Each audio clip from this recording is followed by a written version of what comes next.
All right, chapter 15. This is the last of the three chapters of the mortgage lending and financing. So, financing two, primary and secondary markets. Some of the stuff overlaps from the previous chapter. This is why I'm telling the book manufacturer to try to, merge some of the information from these chapters and do away with one. But so let's get into it. In this chapter, we're going to describe various financing techniques. We're going to learn to identify the sources of real estate financing, but we already touched on that in the previous chapter, so you see some of this stuff overlaps. We're going to learn about the primary mortgage market, and we're going to explain government influences on mortgage lending. All things we've already touched on a bit. So how does banking work in a nutshell? Well, I already have the nutshell explanations I gave you, and then we even watched about 15 minutes of a video that money as debt that pretty much explains how it really works. But here, let's see. So we know that this isn't 100% accurate, but it's an understanding that most people understand. So we'll go with this explanation. Banks lend their depositors money. That first statement we know is not true. They're not, they make it up, they conjure it up out of thin air. But this is an understanding, better way for us to understand this. So banks lend their depositors money with the intent of reselling those loans after they originated them to investors in the secondary market.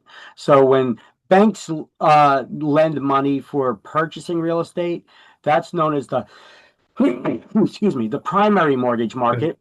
And Thank thank you. That's known as the primary mortgage market, and the secondary market is where those loans are then resold to investors. Um, Now, the banks, your local bank, they get their money back, then plus some of the interest and a servicing fee to continually rendering the billing and collections for the loans. So most lenders are not portfolio lenders that lend their own money. Um, that's what portfolio lenders are. Portfolio lenders generally don't resell their loans. However, most lenders do. So loans that are originated in what's called the primary market or the primary mortgage market to the consumer to buy real estate. And then those loans are later resold to investors in what has been deemed the secondary market or secondary mortgage market. So primary market lenders, where we get money from, are mortgage bankers, mortgage brokers, and credit unions. So mortgage brokers, they usually deal with the investors. They've got all those resources for private investors where they get the money from. So Fannie Mae is the largest purchaser of loans in the secondary market. It's estimated that they are so large that Fannie Mae buys one out of every 10 loans that are originated. Wow, that's a you. lot. That's a big, yeah. Yeah. Ginnie Mae, they share the same last name, but I like to refer to her as Fanny's ugly stepsister. Okay. And the reason why I do is because she purchases those riskier loans, the ones that were given to people with less than perfect credit or didn't put a lot of money down. Whatever reason, these are riskier loans. So they charge higher interest. And, greater risk comes greater reward. So the investors who fund Ginnie Mae and invest in it are they get a higher payback, and it's usually a straight through payback instead of waiting until it's totally paid back. They get paid back little by little. Now, Freddie Mac is the purchases conventional loans. Yes, I know conventional loans are from portfolio lenders, and portfolio lenders don't intend to sell their loans. But sometimes all investors need some liquid capital. So if they ever need to sell any of the loans that they're holding on to, who's going to buy them? Because they never originated them according to some third party investors' lending guidelines. Well, Freddie Mac will, but Freddie Mac will analyze them on an individual basis and then purchase them. Okay, so those are three of the sources of purchasers of loans in the secondary mortgage market. So the primary market, lenders, once again, originate loans to investors to buy real estate. Institutional lending is your local savings and loan associations. Commercial lenders, those are private investors.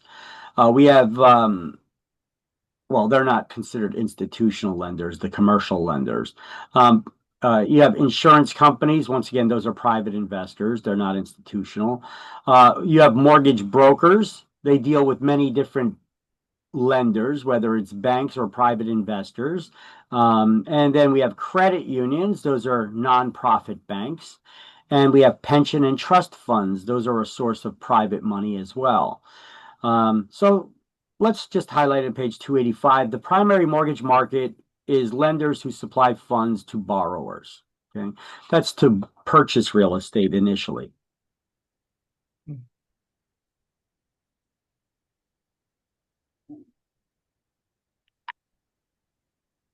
And then I put together this slide for you. It shows you how applications for credit work. Even though the book has a little thing here about applications for credit, mine's a little more explanatory here and a little straightforward. So the first step is the borrower goes to reach out to a lender to get a pre-qualification, to get pre-qualified. So that entails them just getting a quick credit score check. And so they check their history, their credit history, to determine what the maximum amount that borrower would be likely to qualify for. And the borrower states verbally what their income, their debts, and their assets, like what's in their what's in their bank accounts and such. But all this has been unverified at this point. But based on the credit score and then all the unverified information that the borrower told the lender will use that information to figure out how much they could qualify for a loan, and then they issue a mortgage pre-qualification letter. So that's the first step when going out shopping for a home. And we need to get our borrowers pre-qualified at minimum before we start taking them out and showing them properties. You don't want to take them out showing properties and not even know if they could even, get enough money to buy a pack of bubble gum. So then the next step is getting a pre-approval letter. So all that unverified information that they stated, they need to now verify it with bank statements, pay stubs, tax returns, things of that nature. And when they do, it goes to the underwriter at the lender, and then they determine whether they're going to approve this borrower for a loan. So underwriting is the process of examining all the borrower's information and determining risk to see if the lender is willing to take that risk and lend to them. All right. So the person at the bank that does the underwriting is called an underwriter. Okay. So they're the one that examines that risk to the lender. So they process, it's the process, underwriting is the process through which a lender carefully investigates the applicant's financial information and info about the property when they eventually find one to determine whether they're going to grant the loan or not. Because that's the next step the underwriter does is once you find the property and you make an offer, we need to make sure that the lender needs to make sure that the property is worth what the offer is. And that there's no major issues with the property before they grant the loan. So the lender examines the buyer's information first, to pre-approve them.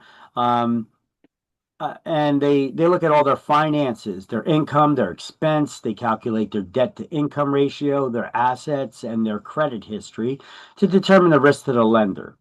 Then they examine the property information. They get an appraisal of the property to make sure that it's worth what the offer is that's being made.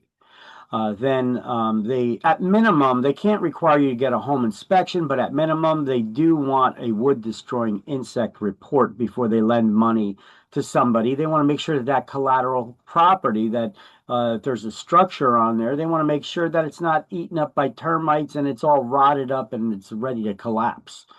So that's supposed to be the property that's serving as collateral for the loan. So that's understandable.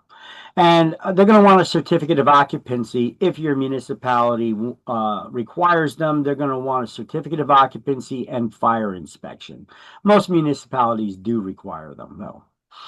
And then they finally analyze all that information, and if they determine that the risk is worth it, they're going to issue a loan commitment or a commitment letter. So a commitment letter is issued after the borrower completes that loan application. They submit all their financial information, which is verified, and the property information, which is verified, like the appraisal, those inspection reports. It goes to the underwriter, who does the underwriting to determine whether they're going to grant the loan or not. And when they decide that they're going to, they issue what's known as a commitment letter. Okay? This is the this is the lender committing to grant the loan to that borrower for the purchase of this property. So as far as the book goes, this is what they got as an explanation.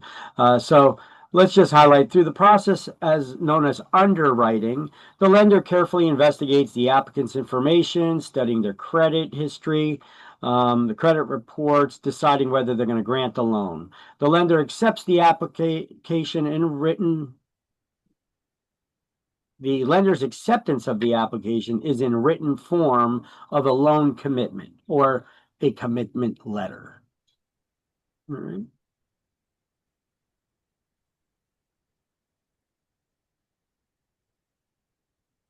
Just let me know when you got it so then I can move on to the next slide, all right? Yeah. Yeah, I got it. Okay. So they check, part of it is they check the credit score. And they run the credit with all the three major credit reporting agencies, Experian, Equifax, and TransUnion. Now, a lot of people misunderstand how credit scores are determined by the lender.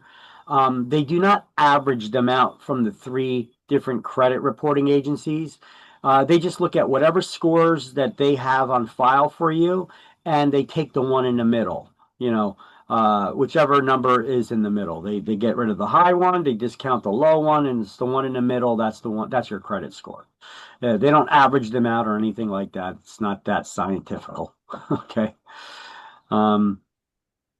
But anything below 620, 620 is prime. That's the average. Anything below 620, that's considered subprime. That's below average. So it's a little riskier to lend to people with credit scores below 620, although they may, but they may also require more down payment.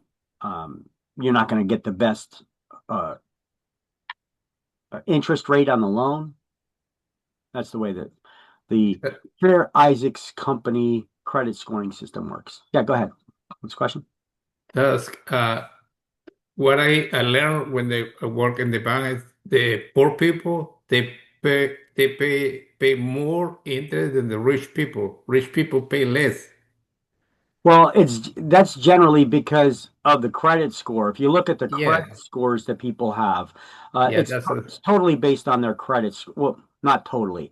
yeah, but that, It's majority. There's a lot of weight that's placed in the credit score, and poor people, they may not tend to pay the bills on time all the time. But yeah, you could have poor people that do, and they have great credit scores.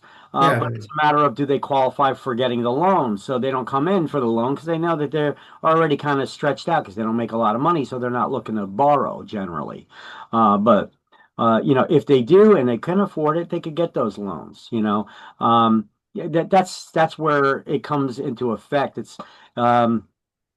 It's not like they're being discriminated against because they're poor. It's just a matter of, how do you manage your finances? Do poor people tend to stretch it out a little bit more? They tend to be a little bit more risky, because they may not, they may be balanced. Which bill do I pay this month? Um, and I mean, it's understandable if it's because you don't make a lot of money. But then again, some people are just reckless in their spending. They go out and they spend more money than they got, and they know it. You know. yeah. What they do, they don't have financial education because I see a lot of poor people, they driving expensive car. Yeah, Yeah, yeah. and How do they you explain that? Yeah, so they overextend themselves on a car that they know yeah, they can't afford, yeah, uh, because they want to look the part. yeah. That's a But good, very, yeah, instead of uh, staying within your limits and buying maybe a cheaper car, not instead of a luxury high-end vehicle. Yeah, I know. I've seen that all the time. You know, yeah, you, I know, yeah. you get people that are on they're collecting welfare, but yet they're driving around a Mercedes. It Yeah, doesn't make sense, right? yeah, doesn't make a sense. I know. I learned a lot about the people, how they manage their financial. You hit it on the head. It's Mm. financial literacy, Mm. and self-control. And sometimes it's a little bit of arrogance too. Sometimes people they just try to be flamboyant. They don't they don't want people to know that they're poor or whatever, and they try to look the part, play the part. But that tends to be more like the immature kids or the immature adults, that are wanting to impress other people instead of worrying about their own finances. They want Yes, to show off what they got. And I see exactly. people with money that do this too. And they're not as well off as they should be or could be because they're always trying to impress others. That plays another role. Maturity plays another role Much. into that too. Yeah. Yeah. Mm. Okay, so what are qualifying ratios used by lenders to determine? It's not used to determine how much you could borrow. It's used to determine how much you could pay monthly. And then after they figure that out, they figure out how much you can borrow. Okay. So qualifying ratio. An example of a qualifying ratio is a DTI, the debt to income ratio of the borrower. It's used to determine the maximum monthly expense for housing that a borrower could afford to pay, which is your PITI. And that Pretty is your principal and interesting. interest. That's the loan That's plus the property taxes and homeowners insurance. insurance. Yep, you Yeah, got it. Pity. pretty. Principal, interest, taxes, and insurance. That's your total monthly expense for housing, unless you're buying a condo. And in that case, you also need to factor in the monthly HOA fee as well, that property maintenance fee. Okay, so an example of a qualifying ratio could be 2836. 28% would be the monthly income for the housing expense, and 36 would calculate income from all other long-term debts. Now, I have seen this is just an example. Different lenders could use different ratios. I have seen some lenders that are permitted up to 48%. Depends on the lender. How they do the calculation Oh, to get? I'll show you on the next slide. I actually took Okay, sure. I actually took some screenshots here from the NJDOBI buyer's guide. Remember, I gave you guys this last week. Okay, This is that home buyer's guide. It's an older thing, but it has some excellent information in it. And I took some screenshots from it for this, and I got them on the coming slides. I'll show you. Instead of opening this one up, this guide up again, I'll just show you the screenshots I took. sure. But just write these notes if you could here in the book, right next to qualifying ratios. You need to know the term qualifying ratios and what an example of it is. So if you could write small enough, it takes about 3 lines to write there next to qualifying ratios. Give yourself plenty of room. You got plenty of room there, right? An example of a qualifying ratio is a DTI. That's short for debt to income ratio. It's used to determine the maximum monthly expense for housing a borrower could afford to pay. Pity. So write that in your notes. Let me know when you got that, and then we'll move on to the next one. I'll show Yeah, you how they calculate this.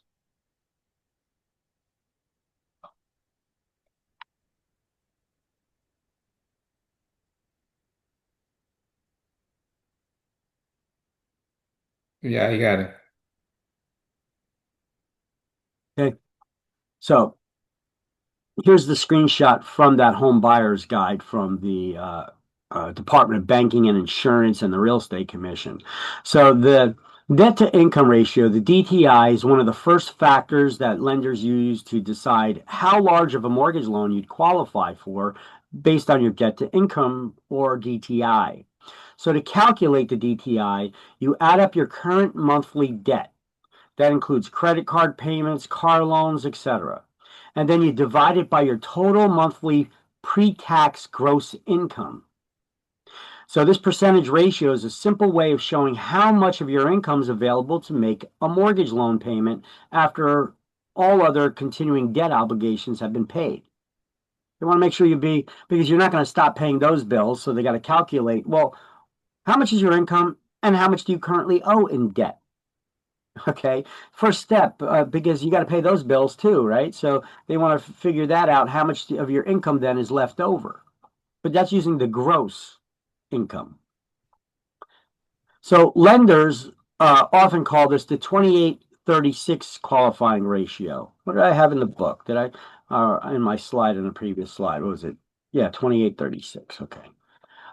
Yeah, 28-36 qualifying ratio. So the first number, 28%, indicates the maximum amount of your monthly pre-tax gross income that the lender allows for monthly housing expenses. This amount will include the principal and interest and your taxes and homeowners insurance, your property taxes and homeowners insurance, or PITI. The second number, the 36%, refers to the maximum percentage of your monthly pre-tax gross income that the lender allows for all monthly housing expenses plus all recurring debt. Okay. They calculate the numbers both ways, and then they usually accept the lower one. Okay, good. So if your ratio numbers are higher than 28-36, you may want to consider reducing the debt by paying off some of your credit cards or other loans before you start searching for a home. And when calculating and relying on your debt to income ratio to determine the loan affordability, be confident with your numbers so that you don't overextend yourself. Some lenders may allow higher ratios that allow you to overextend yourself a little bit more. But you got to look at, as a buyer, you have to look at what is comfortable for you, that payments that you could make, how much can you borrow without defaulting on it, or stretching yourself out, knowing that I'll still be able to have money for paying for gas for my car and my insurance and buying groceries and taking care of the kids. You don't want to overextend yourself with all your other payments, on housing, so that you can't. Now it's a struggle just to pay those basic things. And if that's the case, you may not be ready to buy just yet. You got to get your financial house in order before you're ready to buy a house. That's what I keep saying. You have to have your financial house in order first. So I give people that advice too. I've advised people on this before, but still they're insistent. Oh no, we want a house. Okay. Okay. Even though it's probably better for you to hold off and improve your credit score by paying down some of your debts and stuff, and then you get better credit score, and then you get better interest rates on your loans too, which could also in turn lower your monthly payments. All right, so the Fed, or Federal Reserve, we learned by that video I showed you, Money is Debt. We learned that the Federal Reserve is contrary to its name, the Fed or the Federal Reserve. It's actually not part of the federal government. It's just the United States version of a central bank. We call it the Federal Reserve, where all lenders that operate in the United States are a member of the Federal Reserve. So to try to counter inflationary, what the Federal Reserve does, you don't need to write this down as a note. It's not in a book. This is just something I typed up over here to give an explanation.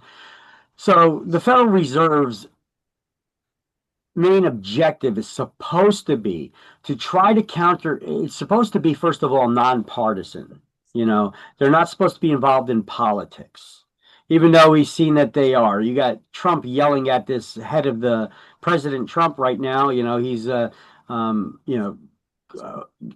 arguing with Jerome Powell, the head of the Federal Reserve, trying to get him to lower the interest rates, which he finally did last week, at the end of last week. But they're expected to have two more. I don't know why he didn't just do it in one shot, but they're expecting him to lower it twice more. He even said that he was going to. So to try to counter inflationary and deflationary trends, to establish economic stability and maintain sound credit conditions by altering the AFR. That's the applicable federal rate, which lending is based on. See, that's the cost for lenders to loan you money. that's their base amount, because they pay into the Federal Reserve, all these lenders. So because the Federal Reserve, they insure all those other lenders with emergency cash that they may need and such. It's like their backup plan or their own insurance. So so there is a base cost of money for the lenders. So whatever the applicable federal rate is, if the lender wants to make money, they have to charge over that amount. So if the AFR is 2% and they want to make four, or if it's 2% and they want to make 2%, they need to charge 4%. That's the markup. So the Fed is a central bank, and their job is to raise and lower the rates as much as possible for their member banks. Well, to raise the rates as much as possible for their member banks while trying not to destroy the economy in the process. So it's a delicate balance of, you know, raising and lowering the interest rates that are out there, because the banks want to make as much money as possible.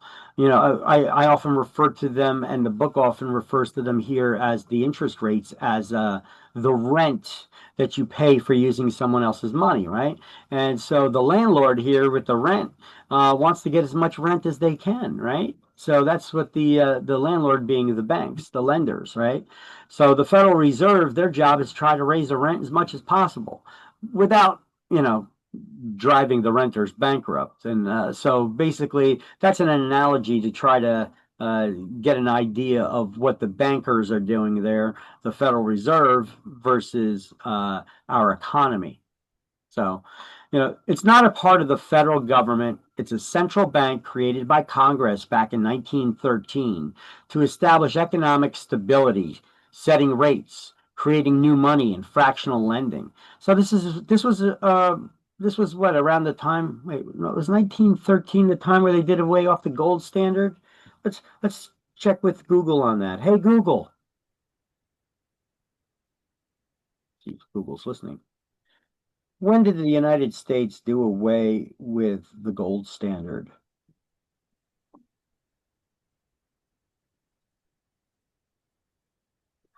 My phone's a little bit slow this morning, apparently. When did the United States do away with the gold standard?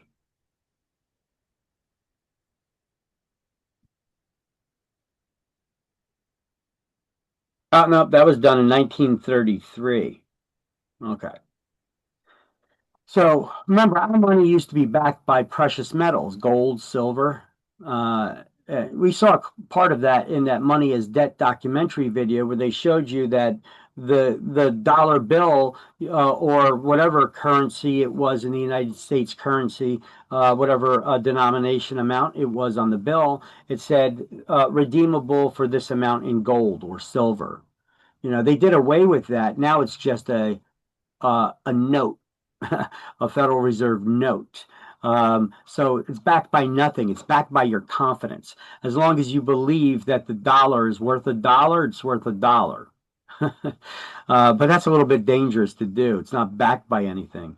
Plus, that's what allowed bankers now to create this new money, like they're saying, and generate money in excess of. It's not tied to anything of value like gold or silver any longer. Anyway, nothing we really need to know about this on exams, though. So only thing we need to know is the primary market, that's where lenders loan money to the consumer to buy real estate, and the secondary market is where those loans that were originated to consumers are then resold to investors. So the government has a lot of influence in the secondary market. They got Fannie Mae. Fannie Mae's stock symbol is FNMA. They used to be called the Federal National Mortgage Association, so that's where they get the abbreviation FNMA from. So Fannie Mae's stock symbol, if you were to sound it out, FNMA, you could kind of see that that's Fannie Mae, right? FNMA. It's a shareholder-owned company operating under a congressional charter. It used to be private a private company. But with all those government bailouts and stuff that we did under Bush and Obama, we, the people, now own them pretty much. So Congress is monitoring them and managing it. So that's what that shareholder-owned company operating under congressional charter. Yeah, Congress. Um, its largest purchaser of loans in the secondary market. They own one out of every 10 loans, making them very influential. So if your local bank is originating loans with the intent of then reselling them to an investor to get their money back plus some interest, um, if Fannie Mae is the largest purchaser and they're buying one out of every 10 loans out there, and they set their guidelines that they're only willing to buy loans from borrowers that meet these criteria and are the home they're buying meets this criteria, what do you think the local lenders are going to do? They're going to make their lending criteria match Fannie Mae's because they know that if they do, they're very likely to have a buyer in line to resell that loan to, whether it's Fannie Mae or it's another lender. Okay, that's basically how it works. So we call these conforming loans because now the bank made these lending standards according to Fannie Mae's lending guidelines for the loans they're willing to buy. So we call them conforming loans. They conform to Fannie Mae's lending guidelines. So conforming loan is one that meets Fannie Mae's lending guidelines for the loans they're willing to purchase. Now, don't confuse conforming with conventional, because conventional loans are those you get from portfolio lenders that don't follow anybody's lending guidelines. They lend their own money because they don't plan on reselling those loans. They don't need to they're not influenced by any third party's lending criteria for the loans they're willing to purchase because they're not planning on selling them. Make sense? Yeah. So don't confuse Yeah. conforming with conventional loans. Okay, those are two Good entirely morning. different things. Good morning. Yeah, those are two entirely different loan types. So let me just put a little highlight on there. Not highlight, but don't confuse these types.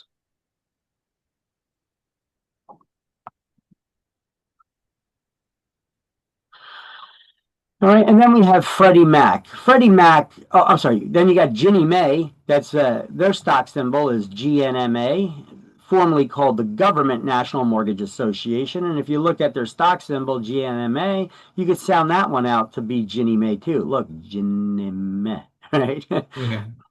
Now, I call her Fannie's ugly stepsister because she purchases those ugly loans, those ones that borrowers didn't put a lot of money down or didn't have great credit history, but still got loans.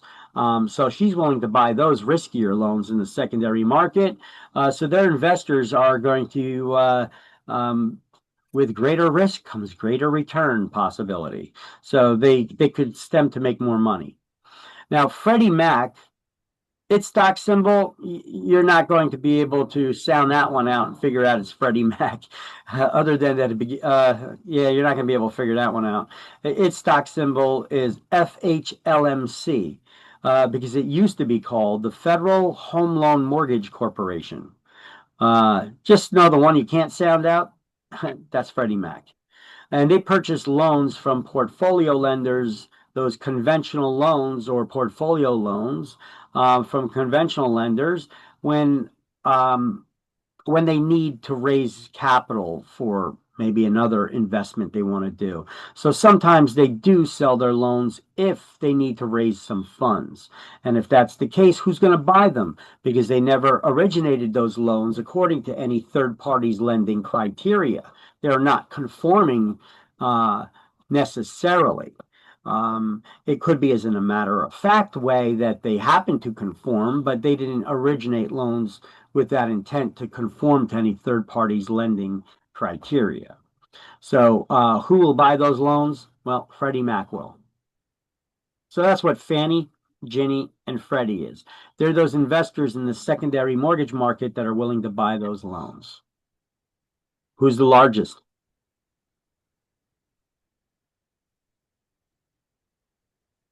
Fannie Mae. Well, they buy one out of every 10 loans. Which two are related? Those that share the same last name, Fannie Mae and Ginnie Mae. But don't only go by the last name, because there are other types of loans out there that, like student loans. They were called Sally Mae. There's other kinds of ones out there that have that same last name. So don't go by the last name alone, because if you get it on a multiple choice option on an exam, you may get it wrong. If you choose Sally Mae, that has nothing to do with lending for real estate. Those are student loans, right? So Fannie Mae and Ginnie, those two are related, and they do lending for real estate, or purchasing of loans for real estate. Okay, so here, let's just do the highlights now for that, what we went over on the previous slide, that loans that meet Fannie Mae's lending guidelines are called conforming. Yes. Daniel, what is second market? Secondary market is where loans are originated to, the primary market is where loans are originated to consumers to buy real estate. The secondary market is when those lenders then resell them to investors. Oh, okay. Okay, that's all it is. Thanks. It's when loans are resold to investors that were originated in the primary market. That's all. Okay. Just let me know when you guys got those highlights, and we'll move on to the next slide. Ginnie Mae, that's Fannie's ugly stepsister.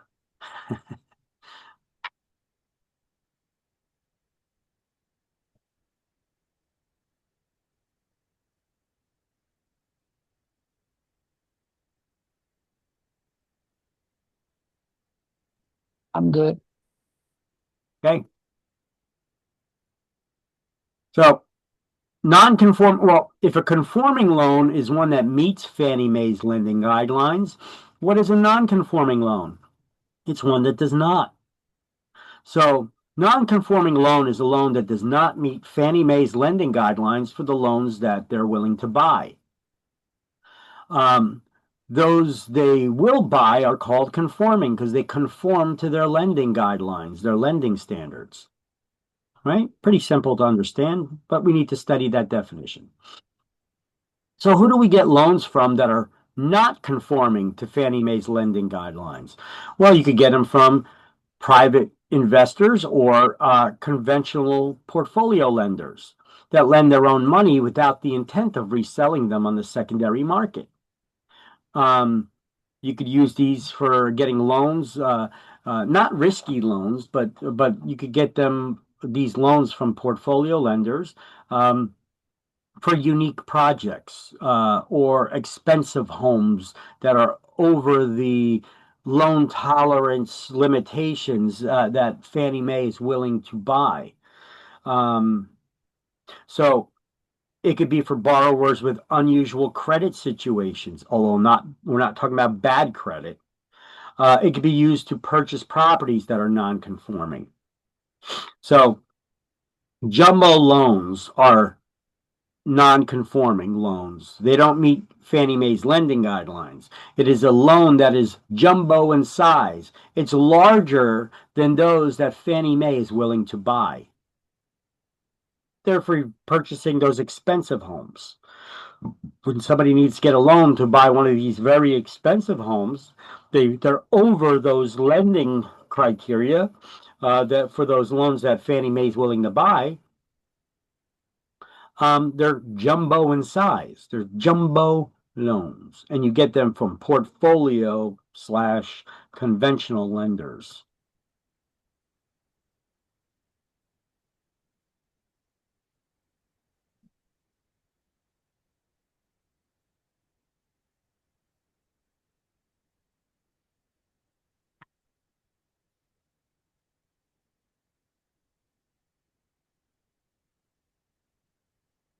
All right, so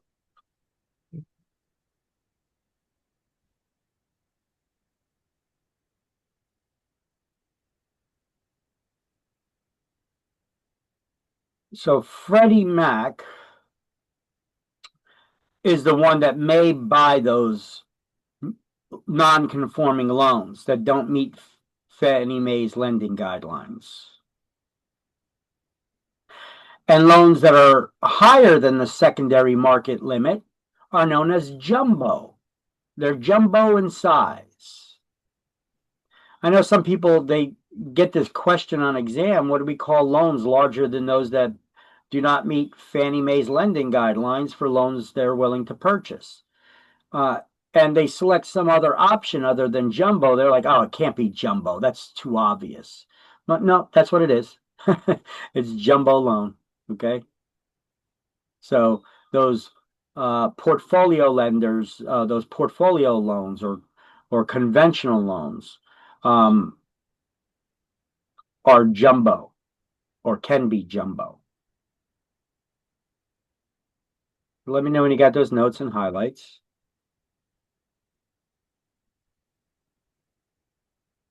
Okay, well, I got it. Got it? Yep.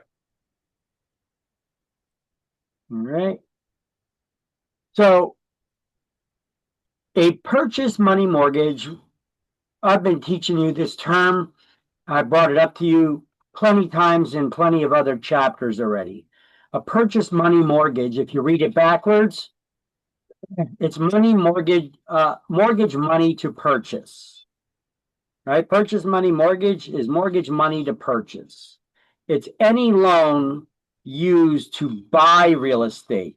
That includes seller financing. Seller financing is can be referred to as a purchase money mortgage as well. Let me see. A reverse mortgage, these are loans to senior citizens that require a lot of equity. Why do they call it a reverse mortgage? Because it's the reverse of what typically happens. Typically, when you borrow money to buy a house, you, the borrower, is making payments, monthly mortgage payments to the lender. In a reverse mortgage, this is one where a senior has already has a lot of equity in the home already. So they get this reverse mortgage that pays off the existing loan that they have. And then any balance that's on the existing loan that they have. And then after that, the lender's making monthly mortgage payments to the borrower. So it's the opposite. Instead of the borrower paying the lender's paying the borrower back the equity over time. It serves as a good way, like when you're retiring and you don't have a big pension plan, or you didn't work for the government and you're not receiving your regular pay for the rest of your life. You're not retiring with any nest egg. Well, your house is your nest egg. You've been investing in it and paying it off over the years. A senior citizen can, who's 62 years of age or older, can, because instead of it being 65, because this money's not coming from the government, it's coming from you, so you're considered a senior at 62 in this case, you could take that equity payments over time. And the borrower never needs to pay it back until they move or they sell the house or die. And then that loan needs to be paid back. So they don't need to pay it back until they sell the house or die. So a reverse mortgage may be a good option. Yeah. Question. So you say reverse mortgage. So the bank pay 2 monthly, right? Like they pay investment. Like you have one investment, and they pay interest or they pay dividend, whatever it is. So when they use equity. For your equity. Yeah, remember, when you pay off your loan, you have equity. As you make mortgage payments, usually at the time that you buy a house, your equity is equal to your down payment. And as you pay off that loan, you pay off that principal, you're building equity. Equity is the difference between the market value and what you owe on the property. So as you pay down the loan, you build equity. So Exactly. in order to get this type of loan, you have to have at minimum of 60 to 70% of equity in the property. 70%. So then they'll pay off the balance on any existing loan, which could be 30 or 40%. And then they'll pay off those equity payments to you monthly over a period of years until there's no more equity to pay out to you. And then you don't need to pay it back as a senior until you die or you sell the house. Then you need to pay back that loan. So when you die, so probably you sell the house and pay the bank, right? Pay back the money. Correct. So if you've got heirs that are, like, well, that's messed up. I'm not getting the house from my parents or relative or whatever. Well, where were you when they were struggling to get by? They're doing this so that they can live out their golden years in dignity instead of having to struggle to pay for their medicine and for their cost of living and such. Because they don't have that big nest egg. You can't really live off of Social Security, even though Social Security payments have increased greatly over the years. But the money going in hasn't, versus how much the money goes out for Social Security. That's why people refer to it as a Ponzi scheme, and that it's going to be going broke. I know people will say all the time, I paid in over the years, they took out of every check of mine towards Social Security. Yeah, but how much did they take out? Minuscule amount versus how much you're going to be collecting from them later on down the road. So it's you didn't pay into Social Security nowhere near as much as they're going to be paying out to you. So Social Security, though, it's still not enough to live off of alone. You need to have some sort of a retirement plan or savings plan. And if you don't, well, this is a way that you can live out those golden years in equity without in dignity without struggling. You got all that equity built into your house. Yeah. You get payments back to you. And then you get the home. So a home equity loan is a little bit different. If you're not a senior, that's different than a reverse mortgage. Home equity loan is a second loan on your house that you take out to get a loan to draw out that equity. Whereas a reverse mortgage is a first loan. It'll be the only loan on the house. It'll pay off any existing loan and then it'll slowly pay you out the equity. Okay. Whereas a home equity loan, it's a second loan you're taking on a house to drain out the equity. Those you need to start paying back right away. Okay. You don't need to be a senior to get a home equity loan. You need to be a senior to get a reverse mortgage, though. Mm-hmm. Thank you. Yeah, and then we have situations like this where the homeowner is selling one house and buying another. In situations where we don't coincide the closing and it's important for them to purchase that new one before they sell their existing one, but they can't swing the payment on two loans at one time, they could get that bridge loan, also known as a swing loan, so that they could swing the payment in the interim until they're able to sell their existing home. That's why it's referred to as a bridge loan, swing loan, or interim financing, the way that I have explained it. So it's temporary financing, not meant for more than 6 months, because you should be able to sell your existing home in 6 months and pay it back, right? It's just a little bit, it's a loan for a little extra money to help swing the payments on your other house so that you can have the payments for two houses until you sell it off. Okay, that's all it's for. So when you sell your house, you pay back the swing loan. Correct. Okay. Oh, gotcha. That's as I tried to do a couple of months ago. So finally I stopped to do it because I had some situation, and probably I'm going to do eventually because I want to move to a more comfortable home. See, that's why what we try to do is we try to do sell my home and buy new one. Well, I want to sell this and buy different. If you could time it right or put it as a condition in your contract when you're buying the new home, that the purchase is contingent on your sale of your existing one, at least have your existing one under contract at that point. Okay. And then we could try to coincide closings within the same month. If the Yeah. seller's willing to work with you on it, um, as long as you have the closings within the same month, you're not going to have to make mortgage payments on two houses. You're going to have one mortgage payment. Only one mortgage payment. Yeah, as long as you don't have to close on the same day. You just need to close on the same month, and you're not going to have a mortgage payment on two different houses. Mhm. How they call? This is they call bridge loan. Uh-huh. No. So this bridge loan is when you're unable to do that coinciding closing. So you get a bridge loan, which is an interest only loan Mhm. for that short period of time until you sell your home.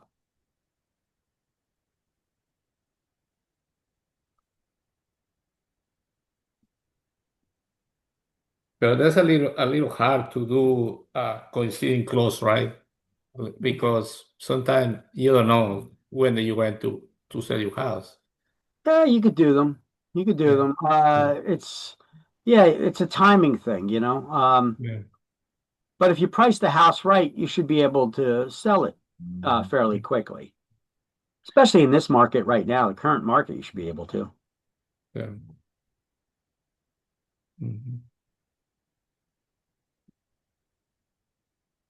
And learning good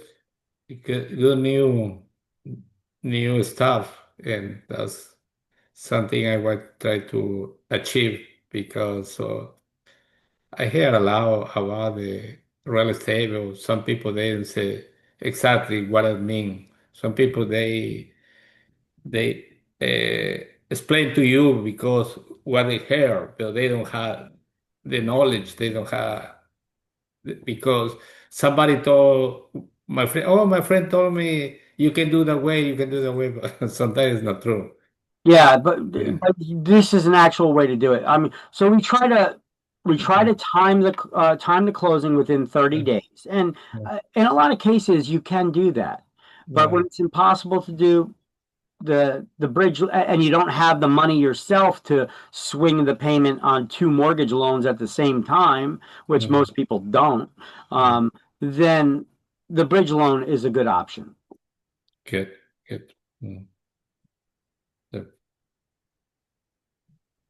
So do all those highlights and write those notes down and let me know when you got that done.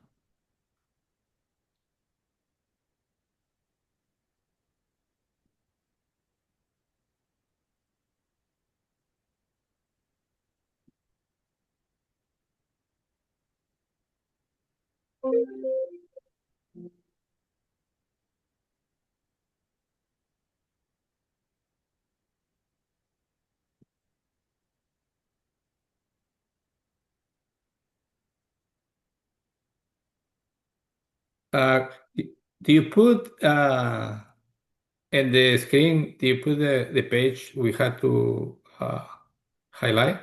I didn't see the no Yeah, page to right highlight. here, page 289 and page 290. Yeah, but it's not in the screen, right? What's that? I didn't see in the screen to the You didn't page. you didn't see this? And the screen, no. Well, so No, because you say I had to highlight whatever you highlight in the screen. yeah. Well, you're not seeing the slideshow?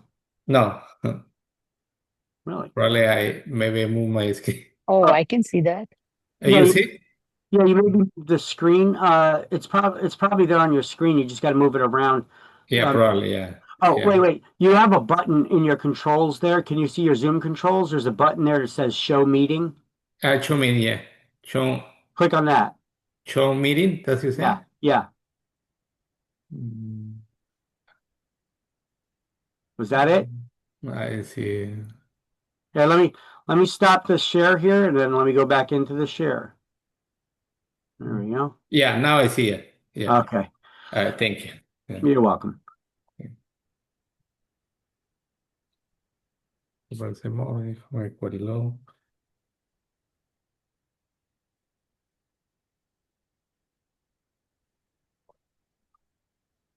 So home equity loans are second mortgage, right? Yeah, reverse mortgage is a first loan, not a second. All these other loans, a home equity loan, that's a second loan. A bridge loan, that's a second loan. purchase money mortgage isn't. That's a loan that's used to buy real estate. So that's a first loan.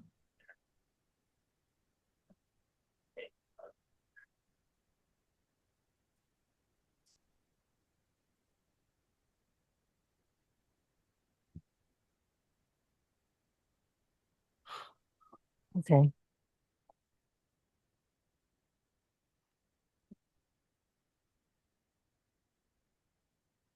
Okay, I got it.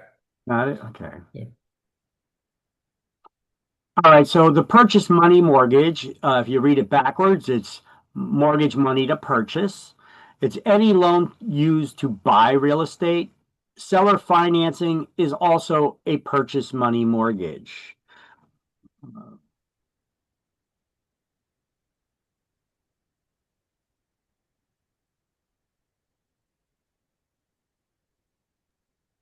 I don't have book in front of me, but if there's any change or edit, I will do it later. Yeah, that's all right. I'm recording this. I'm recording this. Yeah. Yeah, that's fine. Thanks.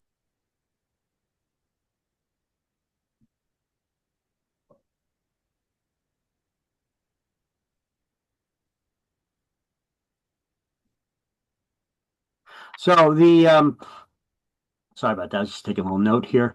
Okay, so a reverse mortgage, once again, allows senior citizens 62 and older. So my definition here, a little better than the books. Well, let me see. If you read the whole book, let me see where they got reverse mortgage.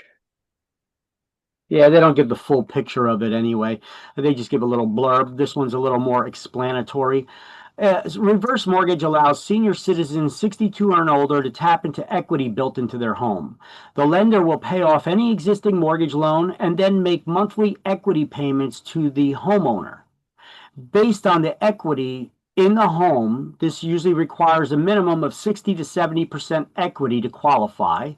It's a first mortgage, not a second loan on the property, because the lender pays off any existing loan and then pays out the equity that's remaining to that borrower over a period of time. It's not one lump sum, it's monthly. The lender starts making monthly mortgage payments for the equity to the borrower. So it's the reverse of what's normal. Normally, the borrower pays the lender, right? In this case, the lender is paying the borrower their equity back, building up debt. So the mortgagee makes small monthly payments to the mortgagor, building up debt, where normally the mortgagor makes monthly payments to the lender, paying down the debt. So the senior does not pay back the loan until they sell the home or they die. So when the senior dies or sells the home, the lender's paid back any money payments of equity that were paid out to the senior, plus any interest, plus any remaining balance paid off from the previous loan.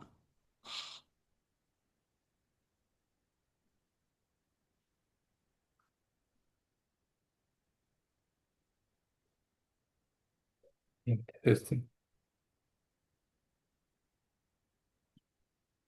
Yeah. Now I got a couple links here for you to learn more about reverse mortgages. You go to reversemortgage.org, O-R-G, or you could go to this. This is a lender, so this is a good resource. This is one of the major lenders that specialize in reverse mortgages, aagreverse.com. So you can go to one of those two, and you can learn more about reverse mortgages. So here I got a couple commercials from AAG, that lender, which explains reverse mortgages using an actor, an old actor you may recognize from Law and Order, one of the Law and Order series, but he was also a senator. He became a senator after his acting stint, and he's no longer with us. He passed away years ago, but you may recognize him. I don't know. Some people have told me reverse mortgages sound too good to be true. I mean, you get cash in your home, no monthly payments, and still, there's got to be a catch, right? I'm just gonna share that audio with you. Jesse? Well, there isn't. It's like any other mortgage, only with a reverse mortgage, the loan's paid back when the last borrower leaves the home. In fact, reverse mortgages are based on a notion that President Reagan signed into law over 25 years ago in order to help seniors remain in their homes. They're simply an effective way for folks just like you to get the cash you need to enjoy your retirement. Call 1-800-791-4075 now to receive a new free information kit, including a reverse mortgage guide and DVD, personal stories from people like you, and a brand new family guide for children and loved ones, all absolutely free with no obligation. With a government-insured, tax-free reverse mortgage from AAG, you always retain complete ownership of your home. Call 1-800-791-4075 to receive your free info kit today. All right, so You know, some here's another one. I got a couple of these AAG videos here because they explain things a little bit differently in each video here. If you've been thinking about financial options for your retirement, maybe how to provide some real security for you and your family, you really ought to consider a reverse mortgage with AAG. In uncertain times, it's a safe, effective financial tool. It's already being used by hundreds of thousands of other Americans. It allows you to eliminate monthly mortgage payments, pay some bills, or simply enjoy your retirement more. A government-insured reverse mortgage with AAG allows seniors to stay in their home and turn their equity into tax-free cash. To qualify, there are no credit score requirements, and remember, you continue to retain complete ownership of your home. All right. Anything else to that? AAG today. Okay. If you've been So, Hi, I'm Fred Thompson. And you know, if you're like a lot of folks out there lately, then finances might be a little tight. Well, maybe it doesn't have to be that way. Because if you're 62 years or older and own your own home, then join hundreds of thousands of other Americans who have used a reverse mortgage as a safe, effective financial tool. A government-insured reverse mortgage allows seniors to stay in their own home and to turn their equity into tax-free cash without any monthly mortgage payments. You ought to call my friends at AAG. They could help you or your parents right now. And to find out more is absolutely free.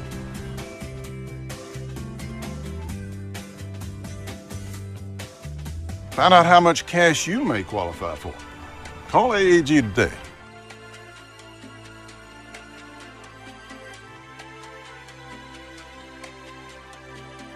all right. AAG, the best advice for a better life. Hi. But then he's passed away, so now they got a new spokesperson, and he explains it because a lot of people now start to talk negative about reverse mortgages, and there are a lot of rumors that go on around it. So those are getting addressed right here in this one. Here's their new spokesperson, Tom Selleck. I know what you're thinking. I thought what you thought. Some things are just too good to be true. Just like you, I thought that reverse mortgages had to have some kind of catch, just a way for the banks to get your house, right? Well, then I did some homework, and I found out it's not any of that. It's not another way for the bank to get your house, and it's also not too good to be true. A reverse mortgage loan is a simple idea, really. You turn your home's equity into cash, and you pay it back when you leave the house. Most people use the money to pay off their existing mortgage or pay some bills, cover medical costs, even update their home. And, just as importantly, you still own your home. And you make no monthly mortgage payments. It's a loan designed just for older Americans, and it's helped hundreds of thousands to live a more stable, secure retirement and stay in the home they love. AAG is the leader in reverse mortgages. Call us today for your free information kit. It will answer all your questions and help you decide if a reverse mortgage is right for you and how to qualify. I know what you're thinking. I did too. I felt the same way. But I checked it out, and I found out a lot more. It's pretty simple. A reverse mortgage from AAG can give you the retirement stability you're looking for. Maybe you want to check it out. If you're 62 or older and own your own home, give AAG a call to receive your free information kit. You'll receive the information you're looking for, as well as tell you how much cash you may qualify for. Call 1-800-816-7908 today. AAG, bringing stability to your retirement. All right, so then we have the shared equity mortgage. Remember, I told you get some devout people at one point in time. Just about every religion forbade charging interest. It was the act of a parasite or a thief. You can't make money simply by having money. But you know, the reality of that and the need for money by some has changed some of the religion's views on this a little bit. But you know, there are some devout Jews and Muslims that still believe that charging interest is basically a sin. So they don't pay interest. So where do you get loans to buy real estate when you don't pay interest? Well, you get a shared equity mortgage. Basically, the investor will loan you money interest-free. However, they become a partner co-owner with you in that property. So when you eventually sell the property, they share in the profits. So you do have to pay them back, though. They're not just giving you the money. They make the loan to you interest-free, but you still make your mortgage payments, but you pay it off a lot quicker because there's no interest. But then when you eventually sell the house, you have to split or share the profits with that investor partner. So that's a shared equity mortgage. Then you have a package mortgage. This covers the purchase not only of the real estate, but also any personal property or chattel that's included in the sale. This could often be used to purchase like a new condominium that's fully furnished, or a new house that has the washer and dryer and refrigerator and other personal property appliances that may be included in the sale. So the financing covers the purchase of both the real estate and that personal property, that chattel. Remember, what's chattel? Tangible. Tangible. All right, tangible personal property. Okay, so a And blanket. that's another name also, corporeal, something like Well, that. a corporeal asset is something that you could touch or feel. Chattel's different than corporeal, because even though chattel you can touch and feel, well, not necessarily all. It is. You can. So chattel is something you can touch or feel, but it's specifically personal property. The real estate you could touch and feel, but that's not chattel. So corporeal asset could be the house, it could be the buildings and stuff, but not your personal. Chattel is specifically only personal property that's tangible. So do not confuse chattel with corporeal, even though corporeal means tangible. It's something you could touch or feel.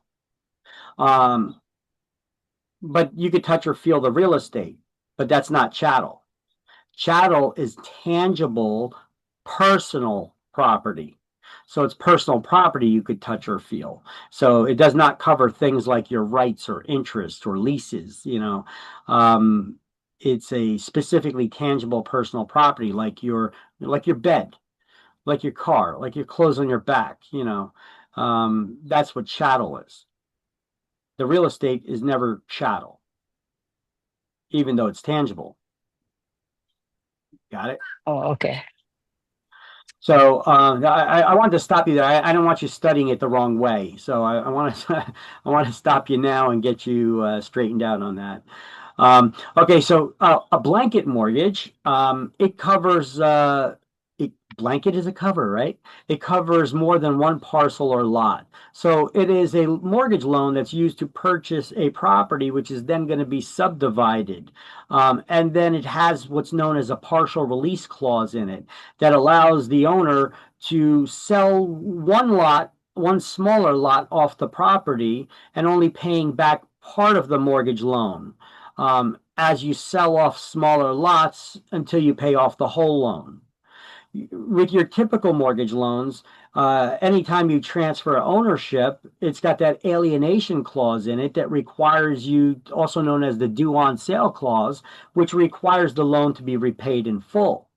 So a blanket mortgage is like a modified alienation clause. It's a partial release clause. It allows you to sell off a part of the property and pay back part of the loan without having to repay the whole loan at once. And then we have a wraparound mortgage. A wraparound mortgage is when a seller is selling you their home and maybe they have an existing loan on their property that does not have an alienation clause in it.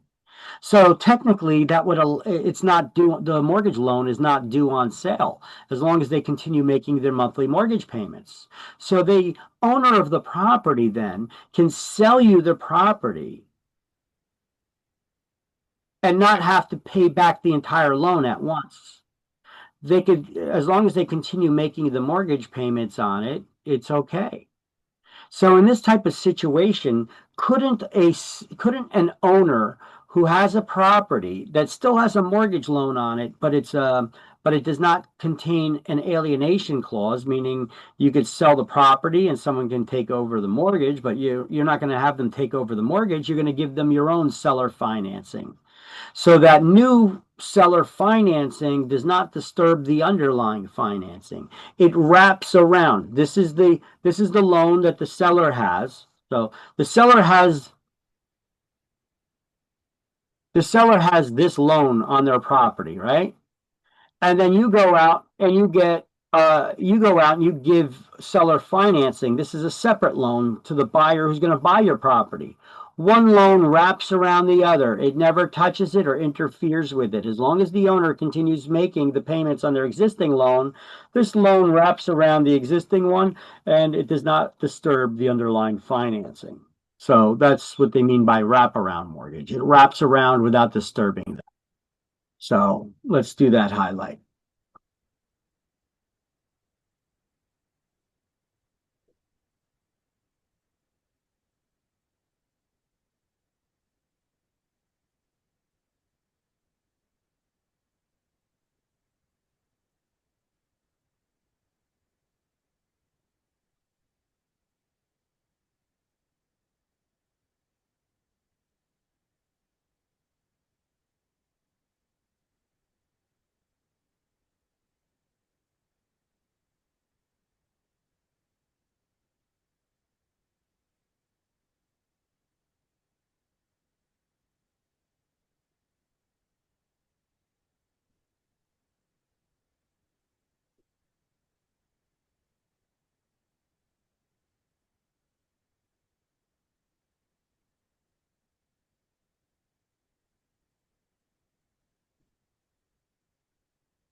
On the side here, it says existing loan doesn't have an alienation clause.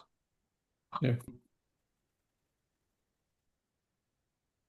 Did you get everything? Yep. All right. Okay. All right. So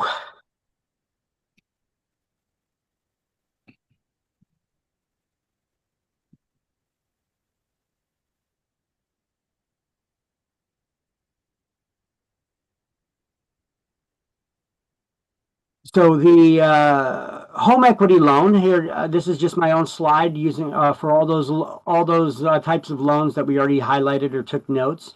Here's just my existing slide for them. The home equity loan does not pay off any current mortgage like a second mortgage does. It is a second, like a senior. I'm sorry. What do you call it? The loan for the seniors, the reverse mortgage does. There we go. So a home equity loan does not pay off any current mortgage like a reverse mortgage does. It is a second loan. The equity is paid off as a lump sum or a line of credit. Then you could draw on it like a credit card. It's called a home equity line of credit, or HELOC for short. And the borrower must start paying it back right away like you do any other loan. I like that modification there, putting in there. Does not pay off any current mortgage like a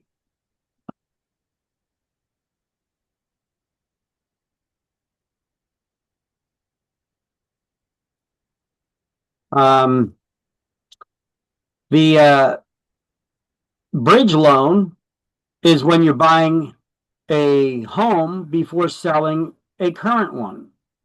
So you're buying a new home. Here, let's write in there. When you're buying a new home, well, it's not necessarily a new home. I guess it is for you, but it doesn't have to be a new home. When you're buying another, how about that? When you're buying, and I will just keep it as the way I have it. When you're buying a home before selling a current one, before selling your current one.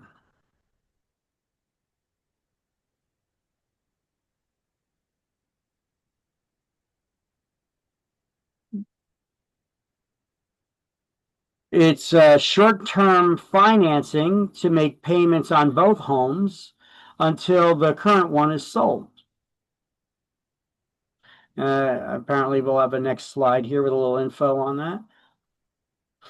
A shared equity mortgage or shared equity loan is where the purchaser needs financing to buy a home, and an investor lends them money and becomes a silent co-owner.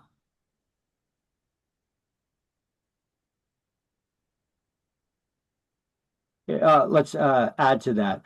Purchaser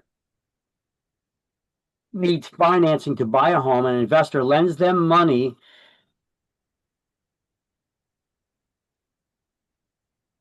excuse me, with no interest charge.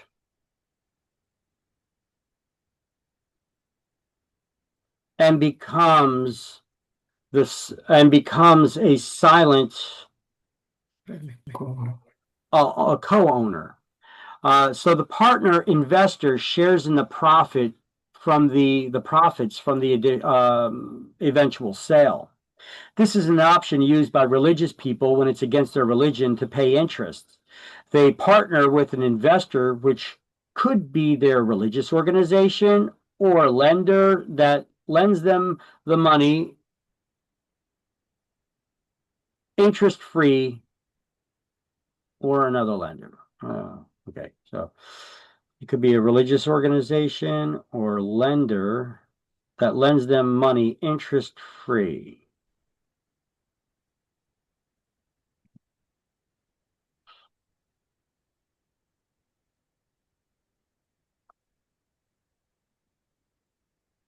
And then we have a package mortgage. A package mortgage is a loan used to finance the purchase of real estate and chattel, that tangible personal property. It's useful in financing real estate with furnishing or appliances, which are personal property, known as chattel, along with the purchase of the real estate. There we go. Real estate with furnishings or appliances. So it's a loan for real estate and personal property. Yeah. It's useful in purchasing real estate with furnishings or appliances, which are personal property, known as chattel. along with the purchase of the real estate. Am I repeating myself here? Useful financing real estate with furnishings or appliances, which are personal property known as chattel, along with the purchase of the real estate. That's good enough. Both. Yeah. So, oh yeah, useful financing both. Yeah, there you go.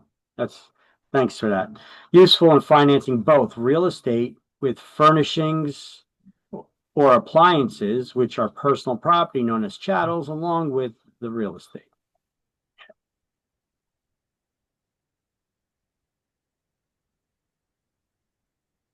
Okay.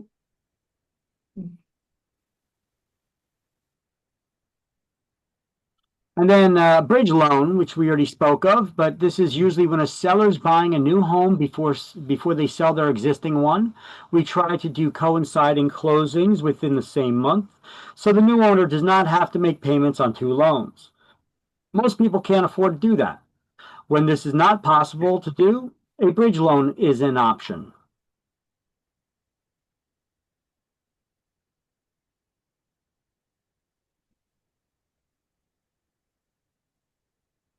So, a bridge loan, also known as a swing loan or interim financing, it's an interest-only loan. It's a straight loan for a short-term period, usually not more than 6 months, which should give sufficient time for the owner to sell their existing home. So it's used when when a homeowner must buy the new home before the closing on the sale of their existing one. It allows them to bridge the gap so they could swing the payment in the interim until they close on the sale of their existing home. Used when the seller or buyer can't afford making payments on two home loans, and they need to close on the purchase of the new home before the sale of their existing home. This is temporary financing. This temporary financing will help. Okay. It's a little repetition there. Let's see. Used when the a homeowner must buy a new home before closing on the sale of their existing home. It allows them to bridge the gap so they can swing the payment in the interim until they close on the sale of their existing home. Used when the buyer can't afford making payments on two home loans and they need to close on the purchase of the new home before the sale of their existing home.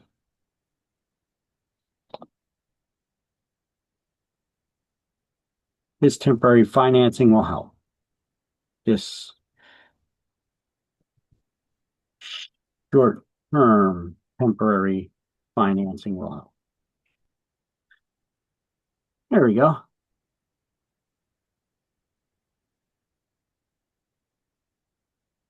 All right, so blanket mortgage, we already learned, secured by more than one parcel used to finance subdivision developments, contains a partial release clause that would allow selling a smaller lot off of a larger one without having to repay the entire loan. It only requires paying back a portion of the loan as the lots are sold instead of having to pay back the entire loan at once. A partial release clause is sort of like a modified alienation clause, that due on sale clause, which doesn't require the entire debt to be repaid when only part of the property is being sold off of the larger lot. Only part of the loan is paid as the lots are sold off.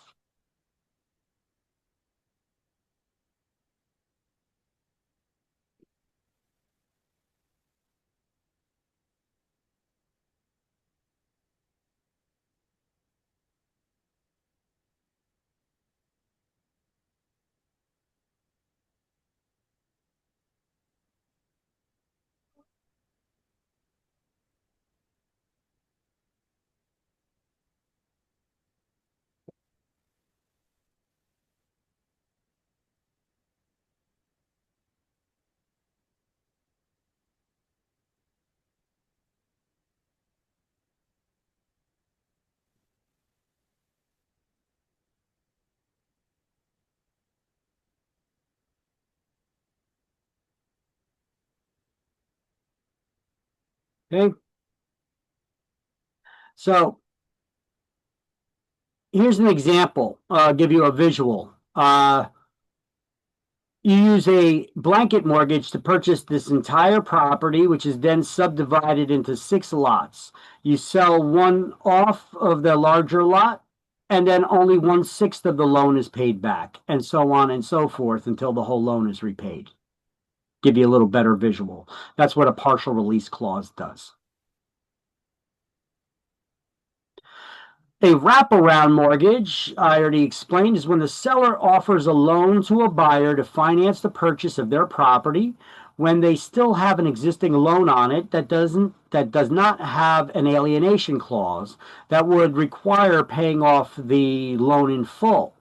This would allow the seller to transfer the ownership, selling it without first paying off the entire existing loan. The new loan from the seller to the buyer does not disturb the underlying financing. It wraps around. So the seller offers the buyer financing at perhaps a higher interest rate than their current loan. So this is a way that the seller can offer seller financing if they did not pay off their loan and own their house free and clear.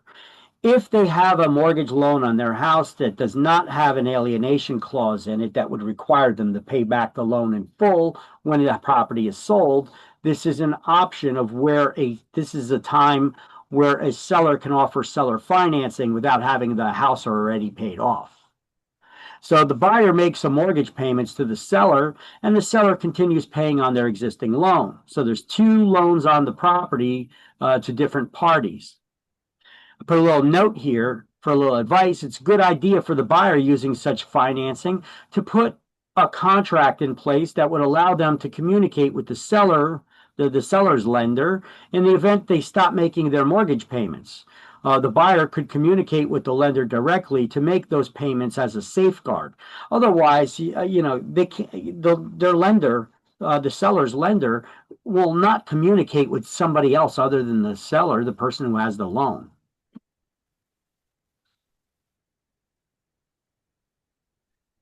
A little confused about in what circumstances you need to have a wrap-out mortgage loan. If you're trying to get seller financing when the owner does not own the property free and clear of any mortgage loan, they still have an existing loan on their property.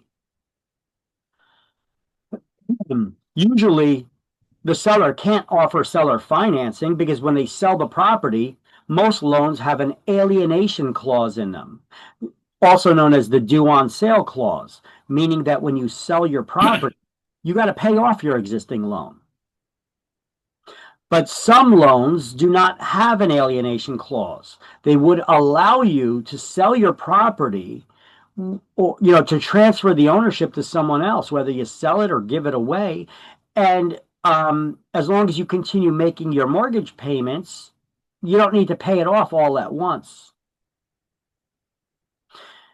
You can sell your property and still have your mortgage loan?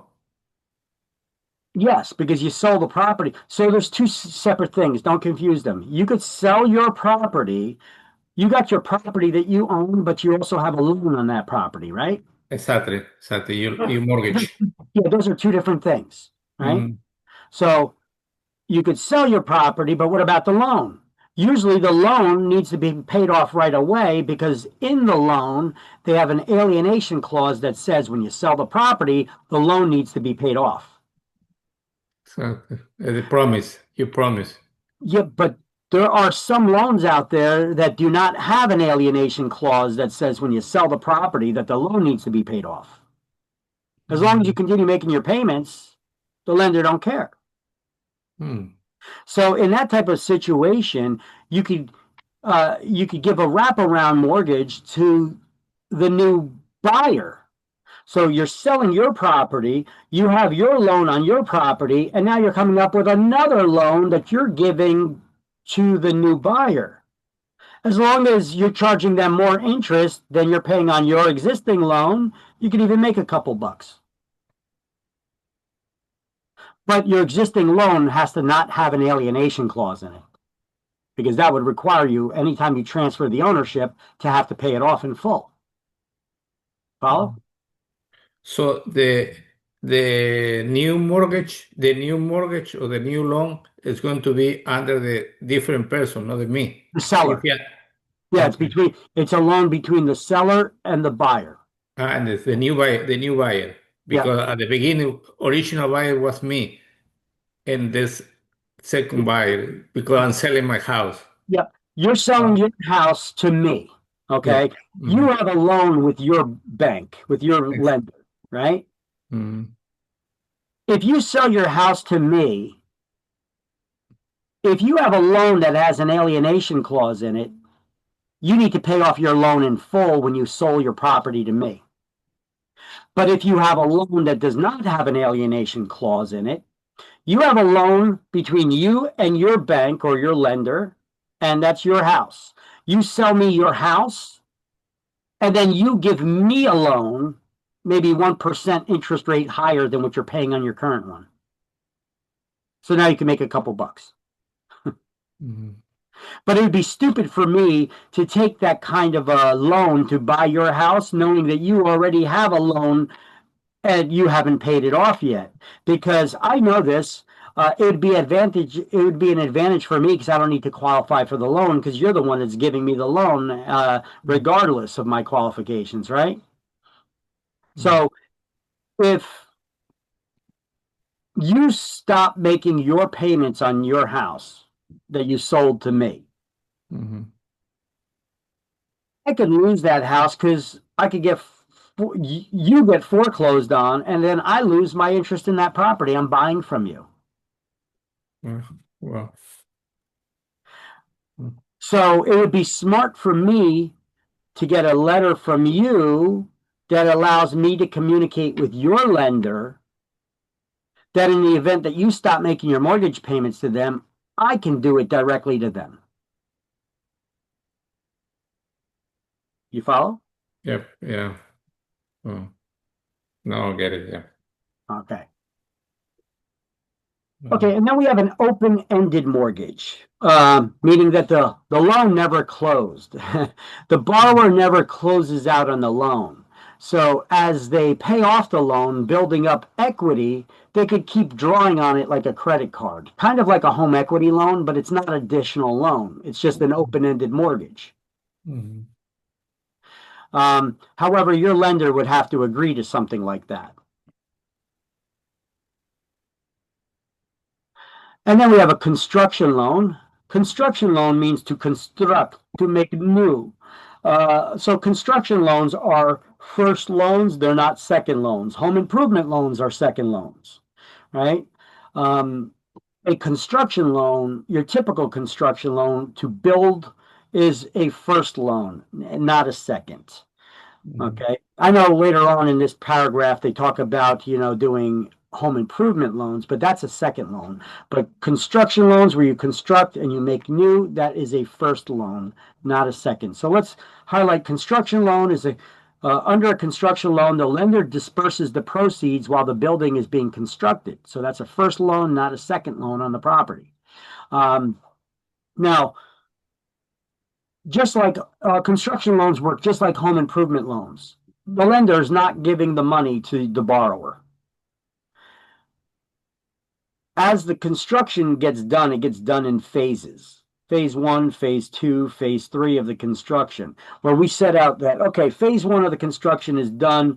Once the hole is dug for the basement, they pour the foundation and they do this and that, whatever else. And they run the utilities to the house. Once it's done to that stage, then the lender will pay out the money to the contractor for the materials and the labor.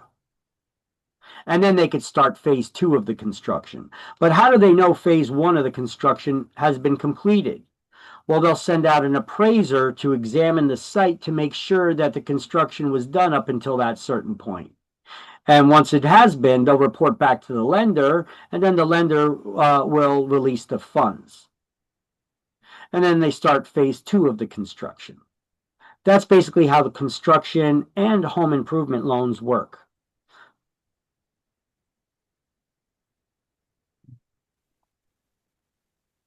Everybody got this? Yeah, I got it. All right, then we have a sale leaseback.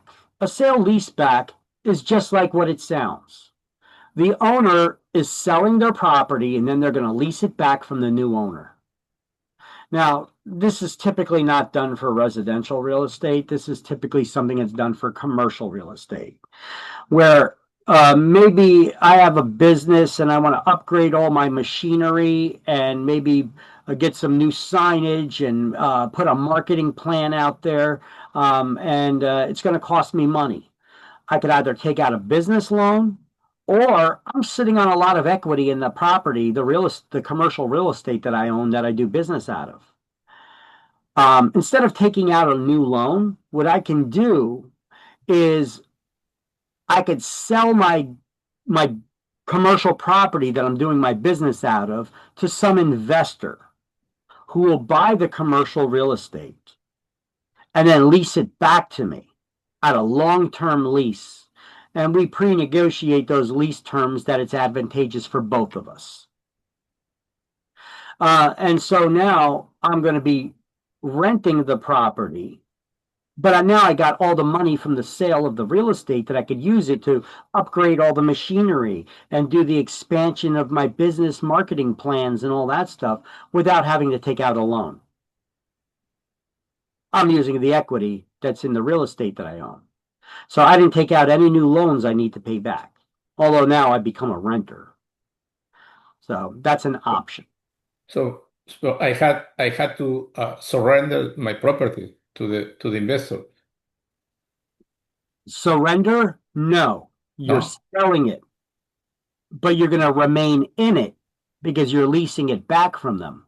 Yeah, but so I know the owner anymore. So now I'm the leasing the property. Correct. But you didn't have to take out any new loans to upgrade all that machinery. Mhm. But look, if you took out a new loan to upgrade the machinery and do all the marketing and stuff, you'd have to qualify for the loan. You'd have to qualify for the loan. You'd need to get the loan, and then you'd be making payments on the loan. Versus having a property already, it's got a lot of equity. You don't take any loans out, and you just you're making the rental payments now. Rental payment, and you pay your money. Yeah, you're making rental payments instead of a mortgage payment, right? And you didn't have to take out any additional loans. Yeah. Okay. You got to look at the situation. You got to look at the situation. Like if you own the property outright with no mortgage loan on it, you may not want to do a sale leaseback. Yes, you sell. Yeah, because you don't have any mortgage payments right now. You just pay taxes on the property, right?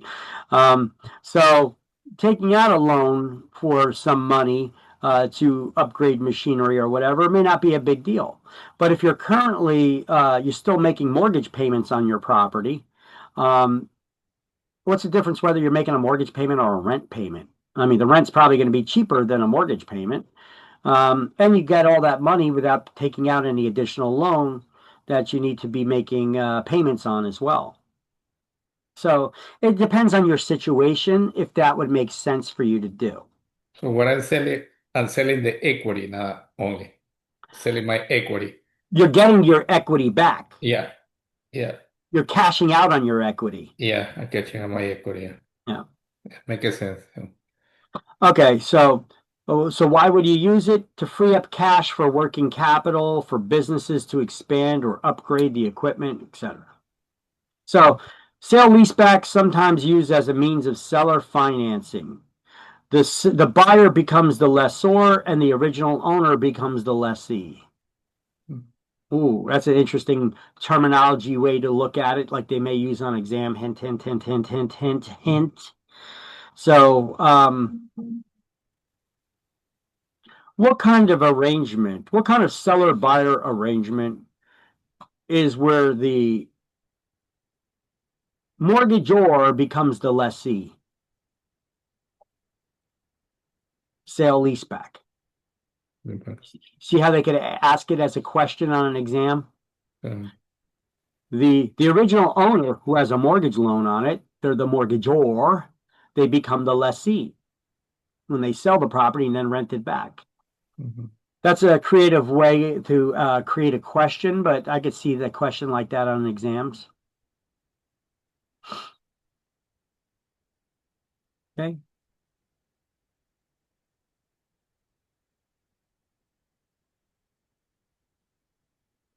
Got it? Yeah. All right. So the way typical seller financing works is the seller takes back a mortgage and the borrower makes monthly payments and receives the deed right away, just as if when they're getting financing from a bank to buy real estate. You get the deed right away and you take out that loan and then you make loan payments. Now, land contract is a little twist on that.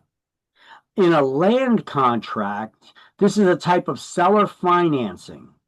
It's referred to as an installment sales contract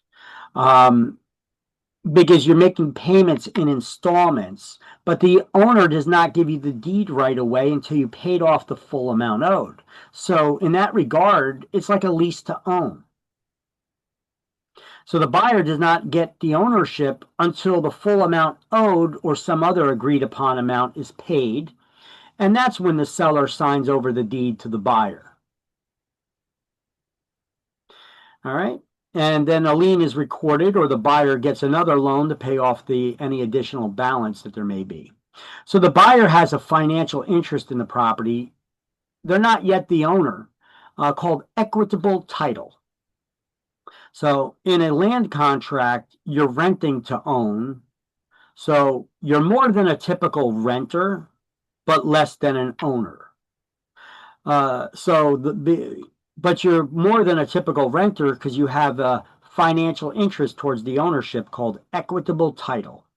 So if you were to ever stop making your payments, the owner does not need to go through foreclosure because you're not the owner.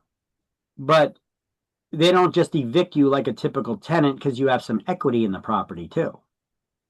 So it's a unique situation, but it is a type of seller financing, also known as an installment sales contract. And we've gone over this before. We've seen it in chapter 11, I believe.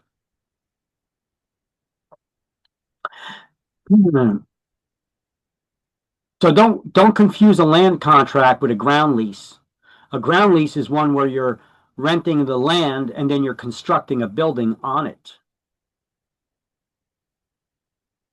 Okay, a lease option is one where you're a renter and you have an option to buy the property at a pre-agreed upon sale price by a pre-agreed upon deadline for you to exercise your option to buy the property. If you don't buy it, are you required to buy? No, you have an option to. But you pre-negotiated the terms of that sale if you do want to buy it. That's called a lease option. Now, a lease purchase, so a lease option is a unilateral contract. It's a one-sided agreement or promise where one party is required to do something, but only if the other party acts. You exercise your option to buy. Whereas a lease purchase is a bilateral contract. You're leasing the property and you're definitely going to buy it by a predetermined deadline at a pre-agreed upon price. So that's the difference between a lease option and a lease purchase.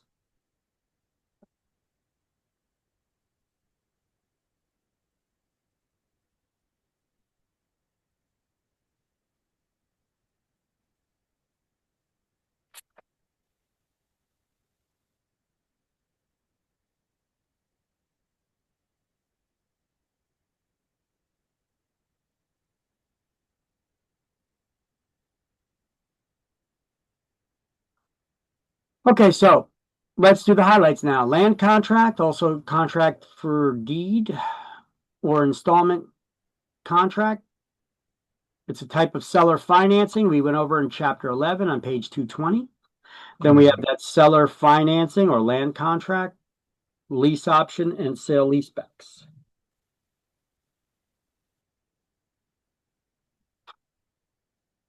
This part's on 291. Oh, yeah. All of this is on 291.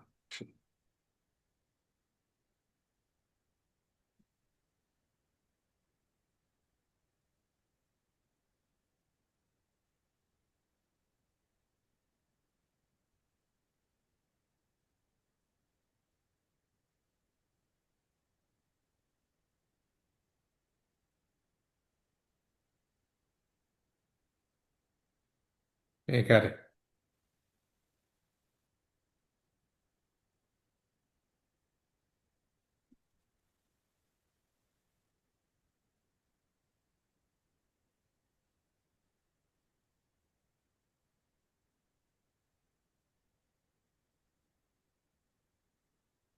Okay, so a Truth in Lending Act, or TILA for short, Truth in Lending Act, is implemented by Regulation Z. You probably already have some highlighted stuff there in your book already, right? Yes, 'Cause- we did. Yeah. Yeah, we went over this and we jumped ahead early from an earlier chapter where the Truth in Lending Act is implemented by Regulation Z. Anytime you advertise a property and you talk about lending, the full disclosure is required. Okay, so you should already have these highlights because the way that I teach, I usually do this. Other instructors may not jump ahead like I do. They teach it in order. I like to jump ahead when I see a word, a term, or phrase used to explain it to you right then and there. And then we do the highlights, and then we go back to the previous chapter where it was mentioned in. So the Truth in Lending Act, is implemented by Regulation Z, and it does not apply to cash transactions or business or commercial loans. It also does not apply to home equity lines of credit, reverse mortgages, land loans that are secured by movable dwellings either. So the Truth in Lending Act, TILA, requires that, or Regulation Z, requires that full disclosure when talking about financing in the ad. All right, let's go past that. Okay. So Regulation Z implements TILA, the Truth in Lending Act. It requires lenders to inform the consumers about the true cost of obtaining credit. It allows the consumer to compare loan costs of various lenders and avoid the uninformed use of credit. It requires full disclosure and truth in advertising when talking about financing in an ad when certain triggering terms are used. It does not apply to business or commercial loans, cash purchases, HELOCs, reverse mortgages, land loans secured by movable dwellings. It applies to all kinds of financing to the consumer, such as buying real estate, a car, or financing pots and pans. You see commercials on TV where they sell these expensive pots and pans and they say make 3 or 4 easy payments of this lower amount. Well, they're talking about financing, so therefore full disclosure is required.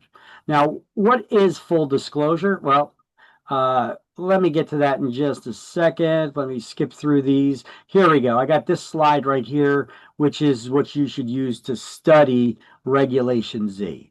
Regulation Z, once again, it implements TILA, the Truth in Lending Act, requires full disclosure when talking about financing in an ad if certain triggering terms are used. Those triggering terms are if you mention in the ad an interest rate, a payment amount, a down payment amount, or the term, the number of payments. Full disclosure would then be required. First of all, you must use a statement like, to those who qualify or to qualified buyers. And then you must disclose the APR, which is different than the interest rate.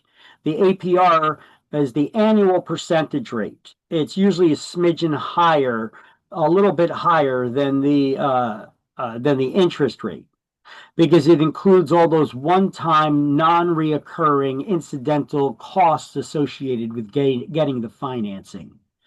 The down payment amount, if one is required, and the term. That's full disclosure. You got to disclose that statement. You have to put that qualifying statement or discriminating statement, because what do I mean discriminating statement?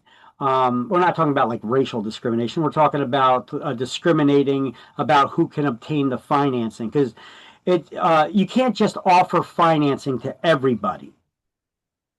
Okay, you're usually offering it to people who qualify. All right, so you have to use that statement to those who qualify. Otherwise, you're indiscriminately promising financing to anybody who sees your ad.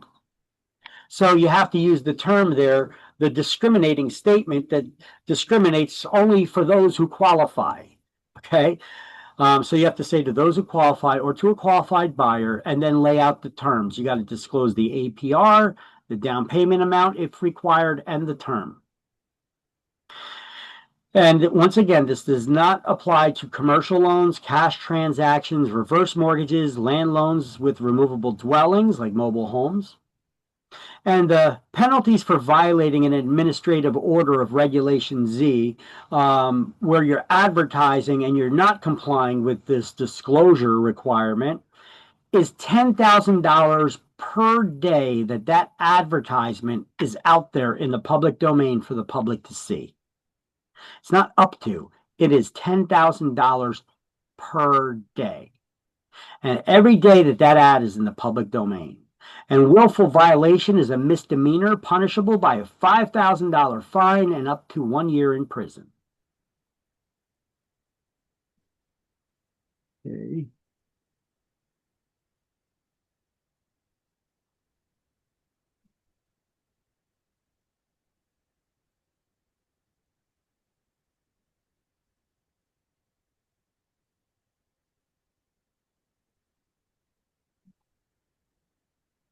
So it's pretty straightforward on this slide instead of all the highlights all over the place for across the span of 3 or 4 pages here in the book, which is now still being continued here. So we're writing here that there's a 3-day right of rescission for loans to refinance real estate, but there's no right of rescission for purchase money mortgages, those loans used to buy real estate. Once you sign on a dotted line to get that loan, you bought it. So purchase money mortgage is any loan, including seller financing, to buy real estate. And Regulation Z only applies to all credit advertising if any of the following triggering terms are used. We already went over my slide, so we'll kind of skip over this since you already have these highlights. If you don't have the highlights, I'll pause for a second, pause this video, do the highlights.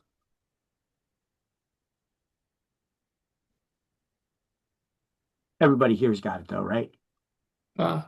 Everybody here.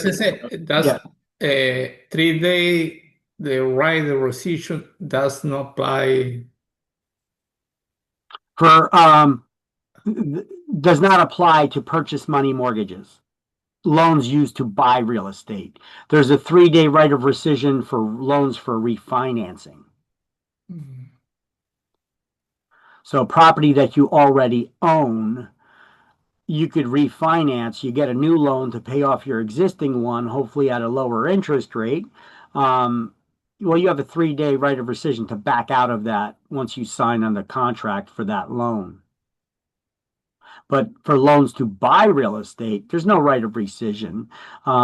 There's no right to back out of that loan contract. Once you sign on a dotted line, that money goes to pay off the seller's existing mortgage loan when you're purchasing the property. It goes to pay off the realtor's commissions. That money, you can't claw it back from all these sources. That money's gone already. So there's no right of rescission on purchase money mortgages to buy real estate, only for loans to refinance real estate that you already own. Only refinance. Mm-hmm.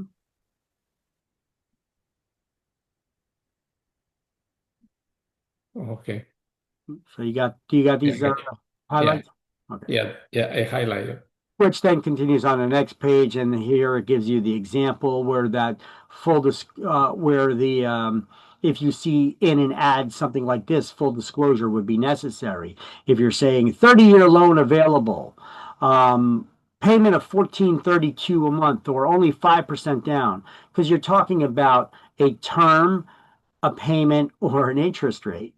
Okay, these would not trigger that full disclosure requirement where they say financing is available. Okay, it's like you're talking in general. You're not talking in specifics. The terms are negotiable. The owner may finance. You could assume a 5% APR loan. Okay, attractive financing, whatever that means. $400,000 mortgage available. Um, you know, and in addition, you also have to say to a qualified buyer. So once again, here's the penalties. Once again, all this stuff is that stuff I had in that one slide. So that one slide of notes that I had is great notes to study from. It's all condensed there in one little story. You already have these highlights though, right? Yeah. Okay, then I'm going to move on. All right, so ECOA, that's the Equal Credit Opportunity Act. This was a law that was passed in the 70s that gave all kinds of rights to women because women were discriminated against.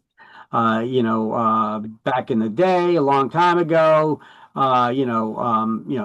the man was always the head of the household, and the lenders only wanted to deal with the head of the household, the man. But then you had single parents, you had single women. They had tough time getting loans on their own, so they were being discriminated against, even though they could work and have a job. The lenders would not want to deal with them. So this is a form of discrimination based on their sex. Now, even though the slide starts getting into more than just the sex as the protected class, it puts out there all the protected classes. This law was passed to help women who are discriminated against when trying to obtain credit or financing. So it applies to lenders and others granting, arranging, or denying credit to consumers based on their credit score, their reports. Originally created to protect women who were denied loans because of their sex, assuming they may not work outside the home. People denied credit must be given a free copy of their credit report and an explanation of the reason for the denial of their credit because of this law. So it prohibits discrimination on the basis of race and color, religion, national origin, sex, marital status, age, or dependency on public assistance. The protected classes. So the use tenant screening or grading reports instead may be a good option. However, due to political changes in the law, use caution. Okay. I should start this out a little differently, that statement. Maybe when talking about getting the financing. Okay, ECOA.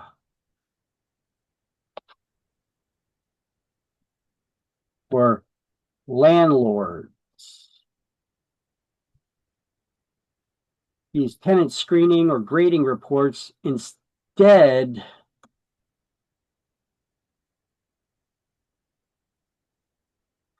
may be a good option. However, due to political changes in the law, use caution.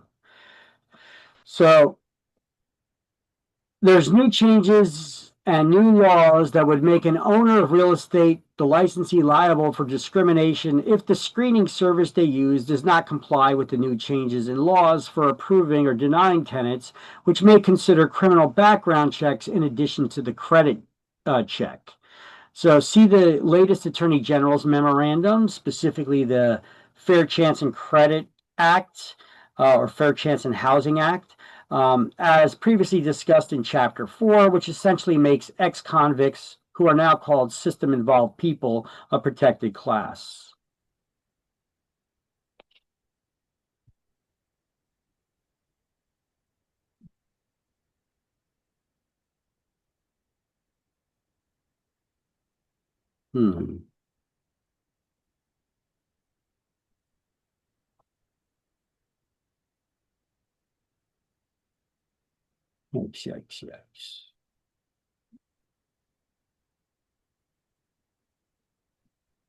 Let me clean this up a little bit.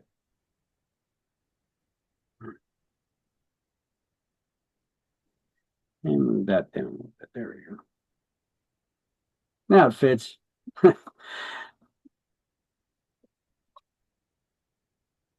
All right, so we have the Real Estate Settlement Procedures Act, RESPA. The purpose of RESPA law was to ensure that the consumer is aware of all the settlement costs in a real estate transaction. That's why they call it the Real Estate Settlement Procedures Act. But the RESPA covers quite a few things about when the lender has to give certain disclosures to the consumer, etc.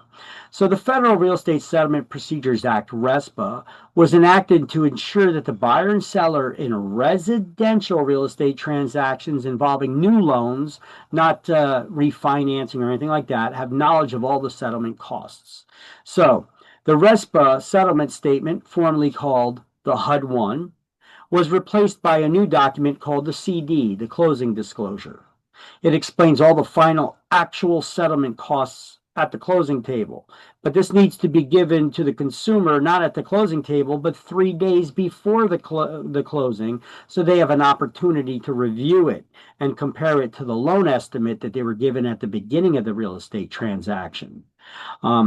There's certain tolerance limitations that the lender should not have exceeded from their quoted loan estimate costs at the beginning of the transaction and what the final actual loan estimated costs are. Otherwise, the lender needs to eat the difference. But they're allowed a little bit of leeway. Okay, so I'm not sure what the exact amount of loan tolerance limitations are, but there is some kind of difference there. They're not allowed to be too far off. So at the beginning of the transaction, they were given that LE, that loan estimate, formerly called the GFE, the good faith estimate, to the consumer within 3 business days of the completed loan application. Aliens, remember that acronym? That's to when the consumer provides all that information to the lender, the loan application is considered complete.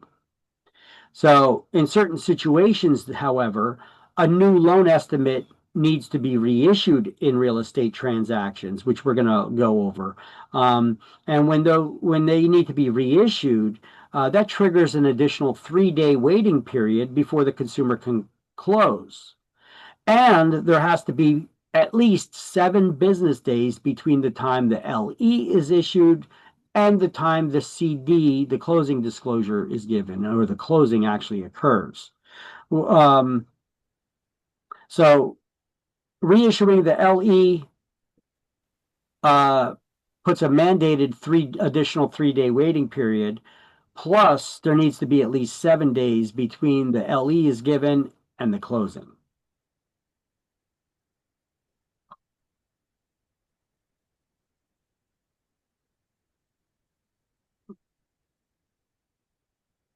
Hey, you guys you should snap a picture of this slide. Actually, this explanation of the documents, what the old documents were, what the new documents are, and the time frames in which they need to be given.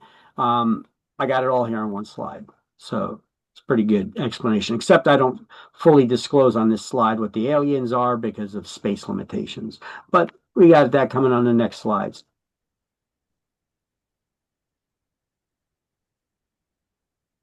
Just let me know when I could change the slide. Yeah, you can change. So here's again one where I put a lot of that information here and the explanations which I just gave for the previous slide. That RESPA, the Real Estate Settlement Procedures Act, which you will always see on exam, is a federal law that ensures the buyer and seller in a residential real estate transactions involving new first mortgage loans are aware of all the settlement costs. So you need to study that definition right there. The parties in the transactions must have knowledge of all settlement costs, accounting for every penny in that real estate transaction, where that money goes. It does not apply to cash transactions, commercial loans, mobile homes, or reverse mortgages or HELOCs. It is illegal for anyone to get paid in a real estate transaction if it's not disclosed on the RESPA settlement statement, which is now called the CD. It was formerly called the HUD-1. Now it's called the CD, which is short for closing disclosure. So Once again, the types of documents, the loan estimate is given to the consumer at the beginning of the transaction. It replaces the GFE, the good faith estimate, which was an estimate of the loan costs. It's the same thing that what the loan estimate is, just a different name. It must be given within 3 days of the completed loan application or once the consumer provides all the information required of aliens. There has to be 7 days between the time the LE is issued and the closing occurs. And certain changes may require reissuing the loan estimate, triggering an additional 3-day waiting period.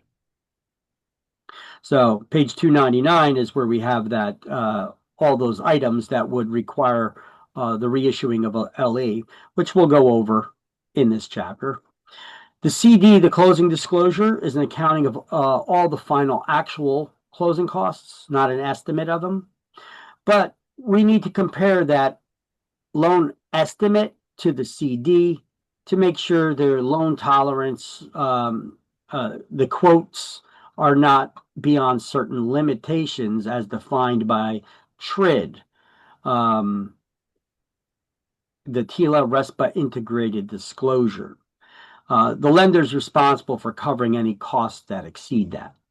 So it must be provided at least 3 days before the closing so the consumer can review it, and the CD replaced the HUD-1 RESPA settlement statement.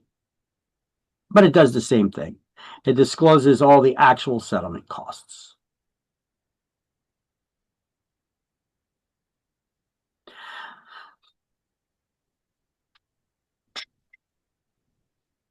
What is this, page 293? 294. 293, 294.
So THRID is the TILA-RESPA integrated disclosure. That new agency that back when President Obama was president, he created this new agency called the CFPB, the Consumer Financial Protection Bureau. And they took over a lot of the duties that HUD previously had. And they took over a lot of the documents that HUD previously created. That's the Department of Housing and Urban Development. And they merged some of these documents. They changed their names. So the CFPB merged and modified existing forms HUD created. Lenders are responsible for delivering documents within certain time frames, and lenders are liable if certain costs exceed toleration limitations imposed by TRID rules. So you got to compare the estimated cost on the LE versus the actual cost on the CD to make sure that they don't exceed those tolerance limitations.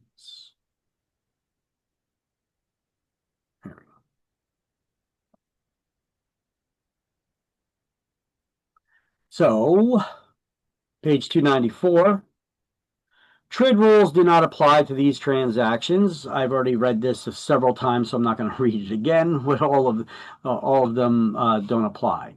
Now, the old documents that were replaced, the HUD-1, the Good Faith Estimate, the Truth in Lending Act, these still can be used on these transactions where TRID rules do not apply. because they're easy to fill out and they can be done quicker so that you can still have some sort of a guidance when having home equity lines of credit or mortgages for movable dwellings, reverse mortgages, cash transactions, or commercial loans. However, TRID rules don't apply to them, so you don't need to use the LE or the CD for these types of loans. That's all that's saying. So lenders are only allowed to charge fees after the completed loan application. So what page is this on? This is on page 294. Let me put a page number on this slide. 94. Yeah. Yeah. Where is this slide? What page number? Oh, here we go. And I stuck a page number on there in the corner. Okay, so the lender may charge additional fees such as an application fee and an appraisal fee only after the consumer indicates an intent to proceed with the loan. So how do they do that? Well, they complete a loan application and provide the address of the property, the loan amount requested, the income of each of the borrowers, the estimated property value that they're intending on purchasing, the names of all the borrowers, and their social security numbers. If we take the first letter for each one of those things, the address, the loan, income, estimated property value, name, and social security number, it spells aliens, right? Alien, yeah. So let's highlight that in our book like that. So that's when the loan application is considered complete. When all this information from aliens had been provided.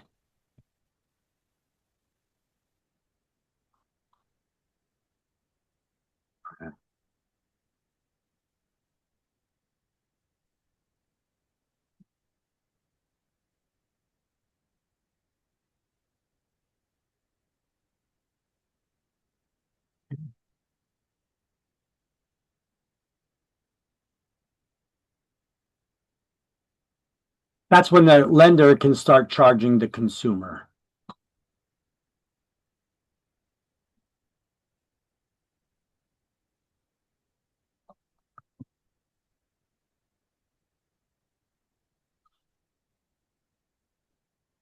You have it?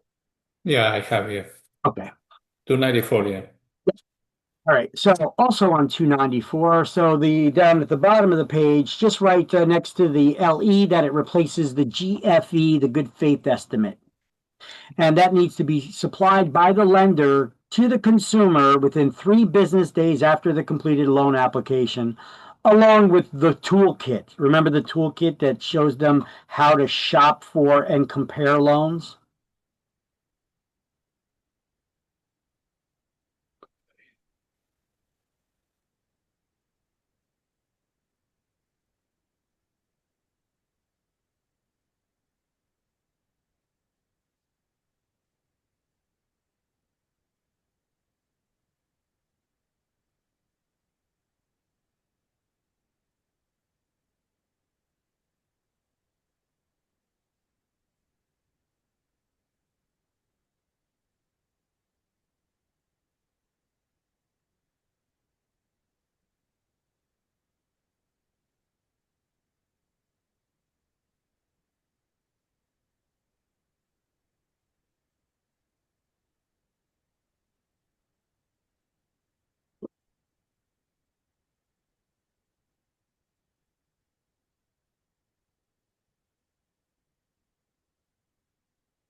Yes. All right.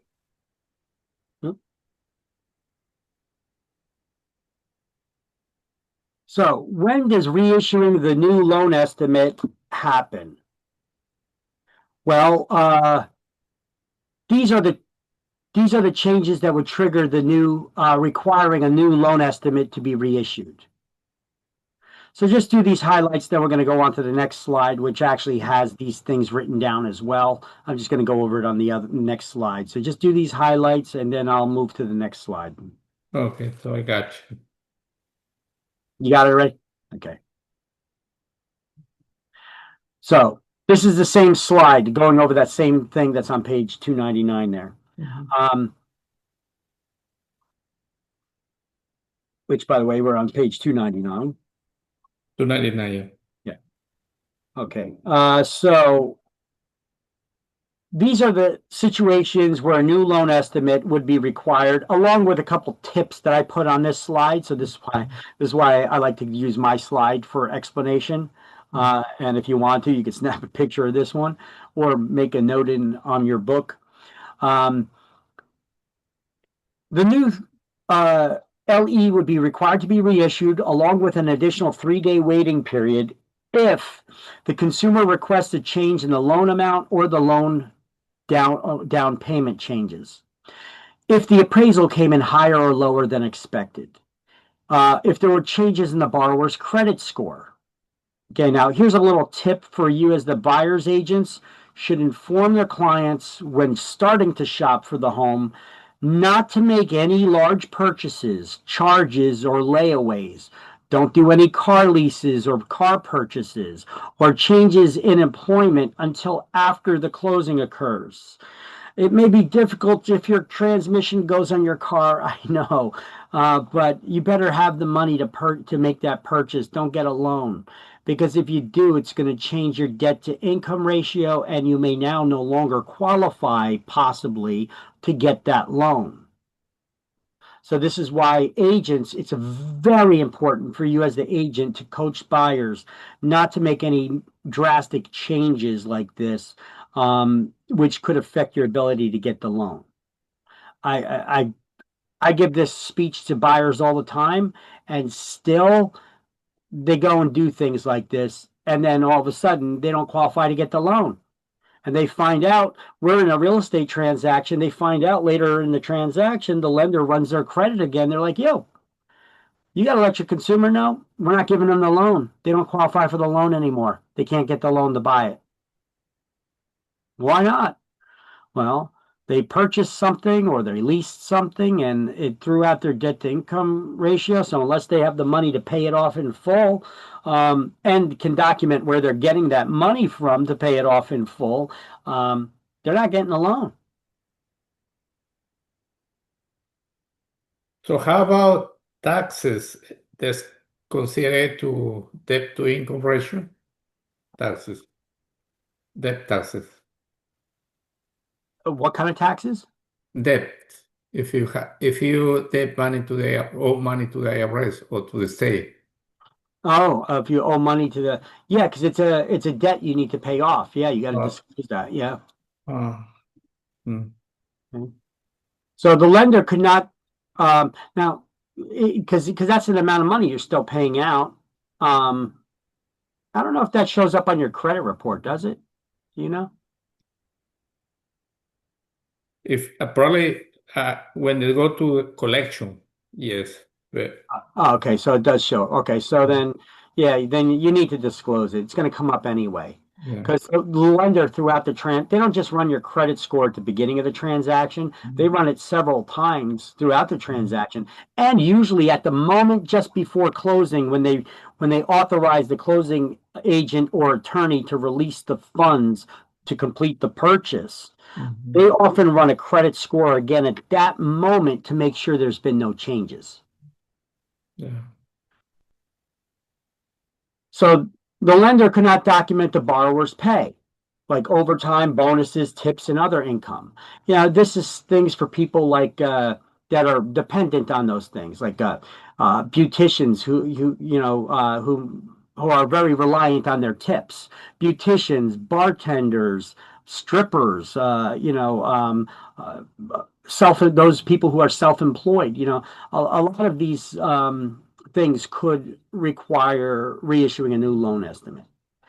The cost changed for the services the borrower could not shop for. The interest rate changed because the borrower didn't opt for a rate lock, or that rate lock had expired. The consumer can purchase an extension of the rate lock. But either way, it would require the reissuance of a new LE if they did not, and that rate lock expired, because now they're paying a different interest rate. The prepayment penalty was added. I know no prepayment penalties in New Jersey. That's what I told you should study on exams. But that's they're not allowed from institutional lenders like banks and your traditional lenders. Private lenders, however, can charge prepayment penalty. So that's why they got that little notation in there. The loan product was changed, or the APR increased above allowable tolerance limitations. For fixed rate loans, that's 1/8%, and for adjustable rate mortgages, it's 1/4%.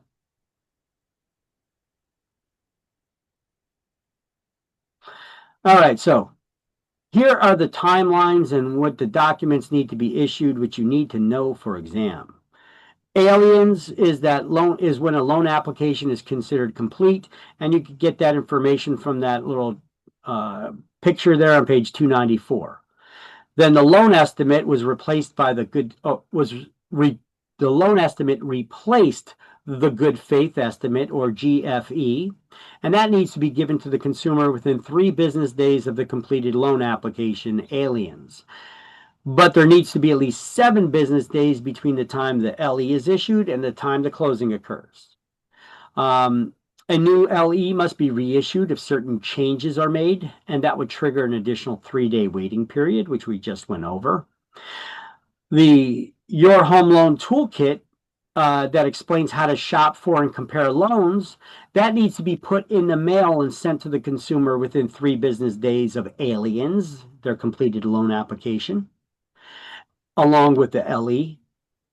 And the CD is the closing disclosure that replaces the HUD-1 RESPA settlement statement. The lender must provide it to the consumer at least 3 days before the actual closing, at least 3 business days before the actual closing takes place. So if you want to snap a picture of this to get the timelines of everything. Yeah, gotcha. Got it? Yeah. So in the book, on page 299, towards the bottom, there's a definition of what a business day is. Because we keep saying business day. Within 3 business days, within 7 business days. Okay, well, what is a business day? So they clarify it, or attempt to. They write there's 2 definitions that exist for a business day. Right off the bat, they did not clarify it because they're giving us 2 definitions. So one definition of a business day is a day that the lender is open for business, and the other definition is any calendar day except Sundays and federal legal holidays. Thus, depending on the lender, the creditor, Saturdays might or might not be considered a business day.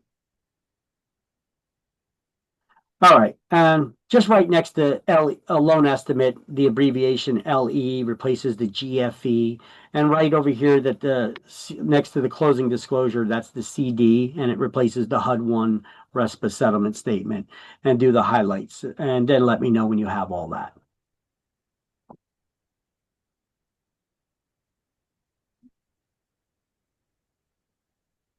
Okay, have it.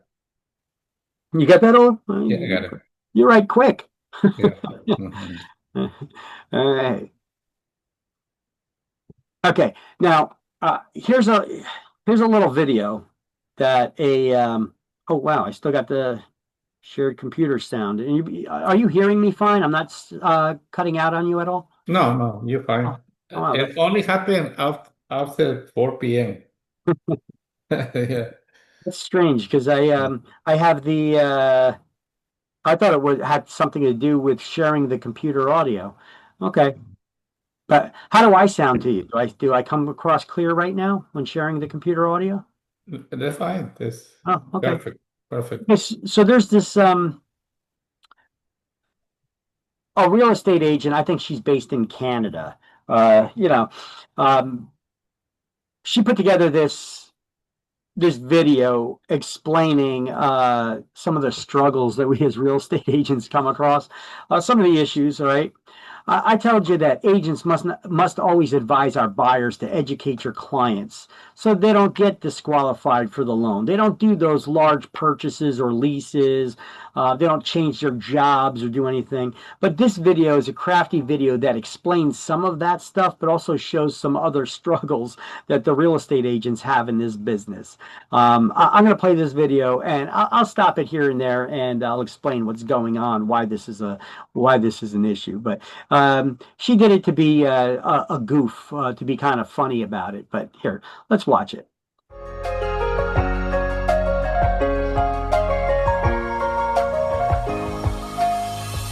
Gemma, I've really been thinking about getting into real estate. Right? It seems like you've got such a flexible day. You Yes. can drive around all the time and, make your own schedule. Right. It seems like fun and easy. Gemma, bonjour. Just wondering, can we see 8 houses tomorrow morning? Tomorrow morning as on Christmas Day? Yeah. Okay, I gotta pull up this address. Oh, come on. But what you saw there was, a lot of times there are new, maybe new streets or new complexes that were built, and it's been a while since the mapping systems in some of the GPS programs, on different maps that you may use for your directions have been updated, and they don't show, and you can't find the street. So that's a struggle that sometimes comes across. You got an appointment, you got to go do a showing, and you can't find the road. It's not in the GPS. It's not in the mapping systems. So in those cases, you'd have to call the real estate agent, and maybe find out, how do I get to this property? It's not in the GPS. Oh, come on.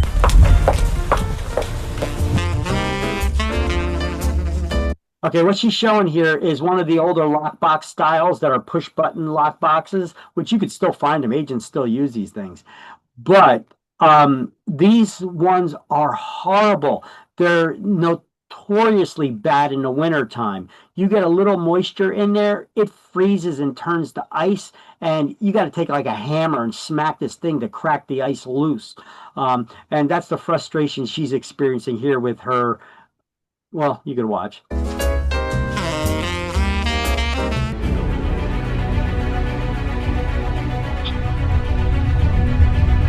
I mean, you get to look at all these amazing houses, and everybody's staging right now, right? Yeah, most of them do. And this is the master bed. I'm sorry, we're not going to see this. I mean... Yeah, that could happen. That's happened to me on several occasions. You get to work with people, and I love people. I'm a people person. Gemma, we have some exciting news. We're pregnant. So we have to stop looking at 2-bedroom houses and we have to start looking at 4. But we have the same budget though still. All your clients have to do is love the house, and then they buy it. Gemma, this house is perfect. Right? Yes, totally. But I feel like there's a but. But we've only seen 87. I think that we should see some more. It needs to be perfect. So we did it. We found you the perfect house. This house is at market value, okay? So they're asking $648,000. So let's offer them $400,000. Yeah. Okay guys, we have received the home inspection report. So everything is good. We can now remove our conditions. You said if we find something wrong, we could walk away or negotiate with them, right? Right? What is wrong? Well, the lights were too bright. The paint? I didn't like the doorknobs. It's just the atmosphere. And the windows were kind of dirty. It's really messing with my feng shui.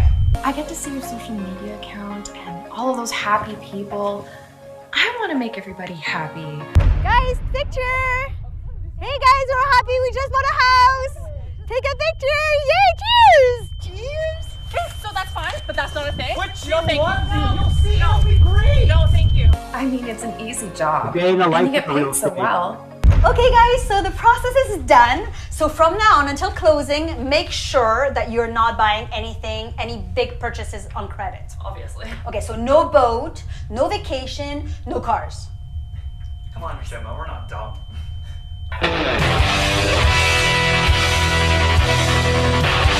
Gemma, what do you think of our new car? Isn't it great? You paid cash, right? We got a wicked 1.5% rate. It doesn't matter the interest rate. The overall purchase is gonna affect their debt to income ratio, and they're not gonna be able to afford the house no more. That's why she's got that look on her face. Yes. You know what? Honestly, I think you're going to love it. Would you like me to get you my books? Sure, yeah. Yes, do that. Wait, you have to study all this just to sell houses? Video that it was worth showing, because it does show it does reflect some of the things we come across in the business and some of the crap we got to deal with consumers. Yeah. All right, and that ends chapter 15. So let's do the key terms to review. And it looks like we're already at lunchtime. But we got that done and out of the way. So let me save that. We made some changes. So let's do the key terms to review for this chapter. There are 2 of key terms to review. Before we get started, in key terms to review 1 on page 301, go down to letter J. And at the end of the line where it says an agent who makes real estate loans, I want you to write usually for one lender. Sorry, which one? Letter J in key terms 1. Yeah. There's an agent who makes real estate loans. I want you to write for that usually for one lender. Usually for one lender. Yep. One lender. Okay.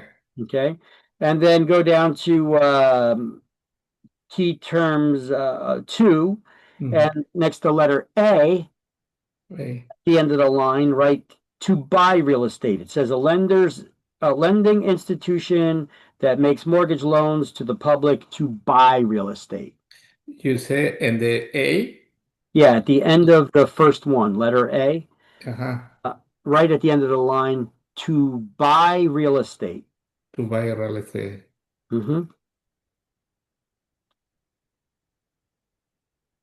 Okay, gotcha. And next to letter C in key terms 2, where it says seller financing, put a slash and then put any loan to buy real estate. Any loan to buy real estate.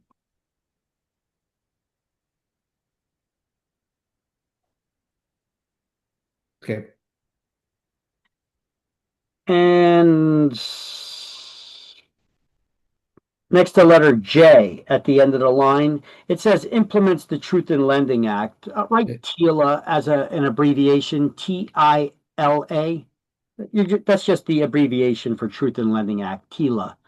Just to familiarize yourself with it, because sometimes they may say Truth in Lending Act, sometimes they'll say TILA.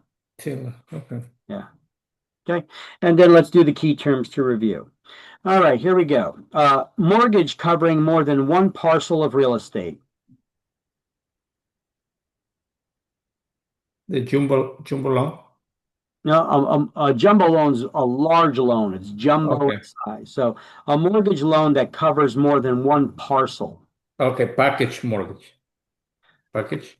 No.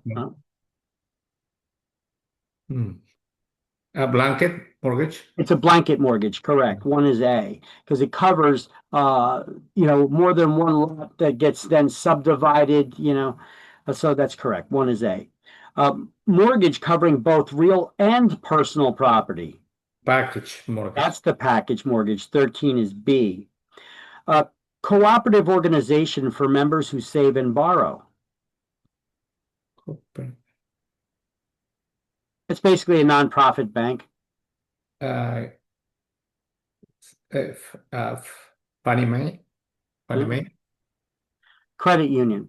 Credit union, okay. Yeah, 3 is C. A privately owned corporation that sets standards and buys mortgages.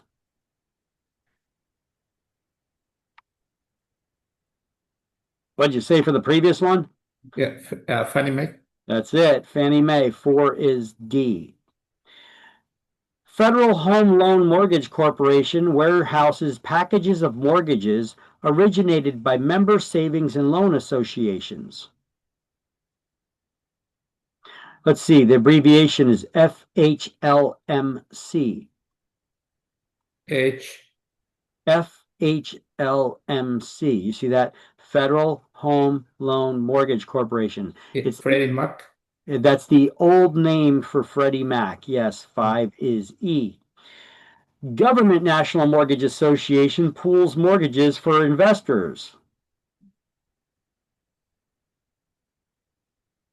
You look at the first letters of each one of those words, GNMA, government. That's Ginnie Mae. There you go. 6 is F. Additional financing for homeowner, usually a type of second mortgage. Home equity. Yes, 7 is G, the home equity loan. Loans with interest only, typically for less than 6 months. Interim financial. Interim financing, 8 is H, correct. Loans higher than those usually bought by the secondary market.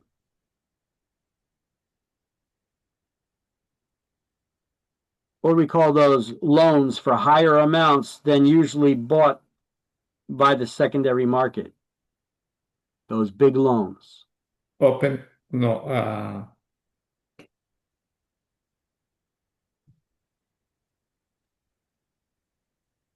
Mortgage banker. A loan. We're talking about a loan here. We're looking for a loan. Loan higher than those usually bought by the thing. Yeah. Loan. So what do we call those big loans? They're big in size.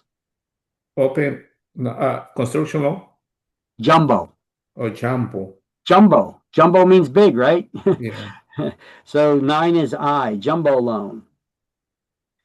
A agent who makes real estate loans usually for one lender only.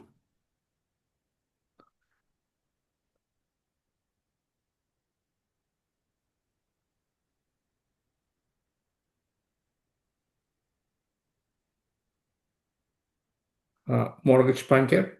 It's a mortgage banker. 10 is J. An agent who brings together the lender and the borrower in exchange for a fee, and they may work with many different lenders. Mortgage broker. Yes, 11 is K. A mortgage that provides possibility for further borrowing. Mortgage that provides for future. Yep, mortgage that provides possibility for further borrowing. Construction loan. No. Open-end mortgage. Yeah, it's an open-end mortgage because it never closes out. You could always go back and take more money as you pay down and build up equity. You could draw on that. A straight loan for short building period. This construction loan. Yes, 2 is M. Okay, let's do the key terms 2. Lending institution that makes mortgage loans to the public to buy real estate. Okay. So lending institutions that make mortgage loans to the public to buy real estate. They're all part of what? Part of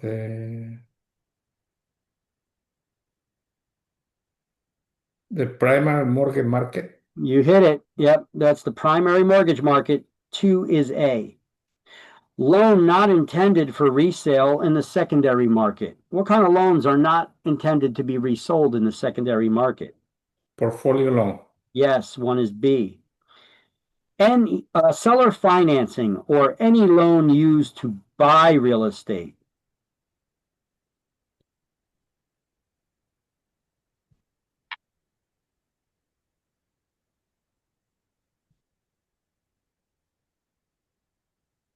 They're often referred to as what?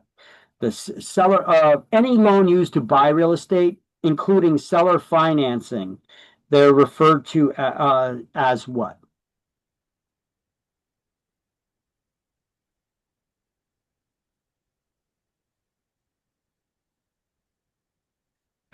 Sell lease back. Mm-mm. The purchase money mortgage. If you read it backwards, it's mortgage money to purchase. And that covers any type of loan that's used to buy real estate, including seller financing. So 3 is C. 3 is C. An arrangement by which a seller becomes the tenant. That's a lease back. There you go. 7 is D, the sale leaseback. Process of deciding whether to make a specific loan or not. What do we call that process that the lender does?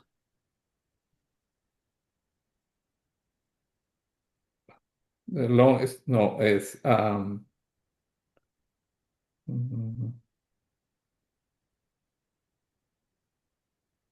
when the lender determines their risk and they determine whether they're going to grant you a loan or not. Underwriting? No. That's underwriting. Yeah, that's right. 11 is E as in Edward, underwriting. Words in an ad that require full disclosure of financing conditions. What are those words that, if they're mentioned in an ad, would then require full disclosure? The Regulation Z. Well, what do they call the words in the ad? Yes, this is about Regulation Z, but what do they call those words in an ad that would require that full disclosure now? Yeah. To follow Regulation Z. True and Lending Act. The words. The words. Yeah. What do you call those words? Yeah. Triggering term. Yes, they're triggering terms. 9 is F. A percentage of the income borrower may spend on housing expenses. Percent of the income borrower may spend on housing. Yeah, you know, an example of this would be a DTI, the debt to income ratio. The treat. It's a qualifying ratio. Qualifying ratio, an example of a qualifying ratio is the DTI, the debt to income ratio, that it analyzes what percentage of the borrower's income they could spend on housing. 4 is G. Qualifying ratio. A mortgage in which the lender sends regular checks building up debt. What type of mortgage does the lender send checks building up debt? Reverse mortgage? Yes, 6 is H, the reverse mortgage. A loan in which the investor shares payments and profits. Loan in which investor share payment. Yeah, it's often a 0% interest loan. It's an interest-free loan where the investor shares in the payments and profits. The shared equity mortgage? Yes, shared equity mortgage. 8 is I. Implements the Truth in Lending Act. What implements the Truth in Lending Act? That Tila? Regulation Z? Yes, 5 is J. Regulates the consumer loans. What regulates consumer loans? True and Lending Act? Yeah, the 10 is K. A larger loan that does not disturb the underlying mortgage.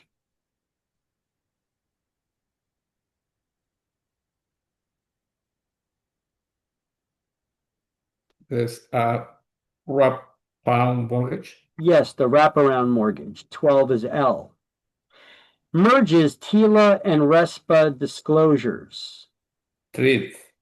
Yes, 14 is M. Detailed loan costs. Loan estimate costs.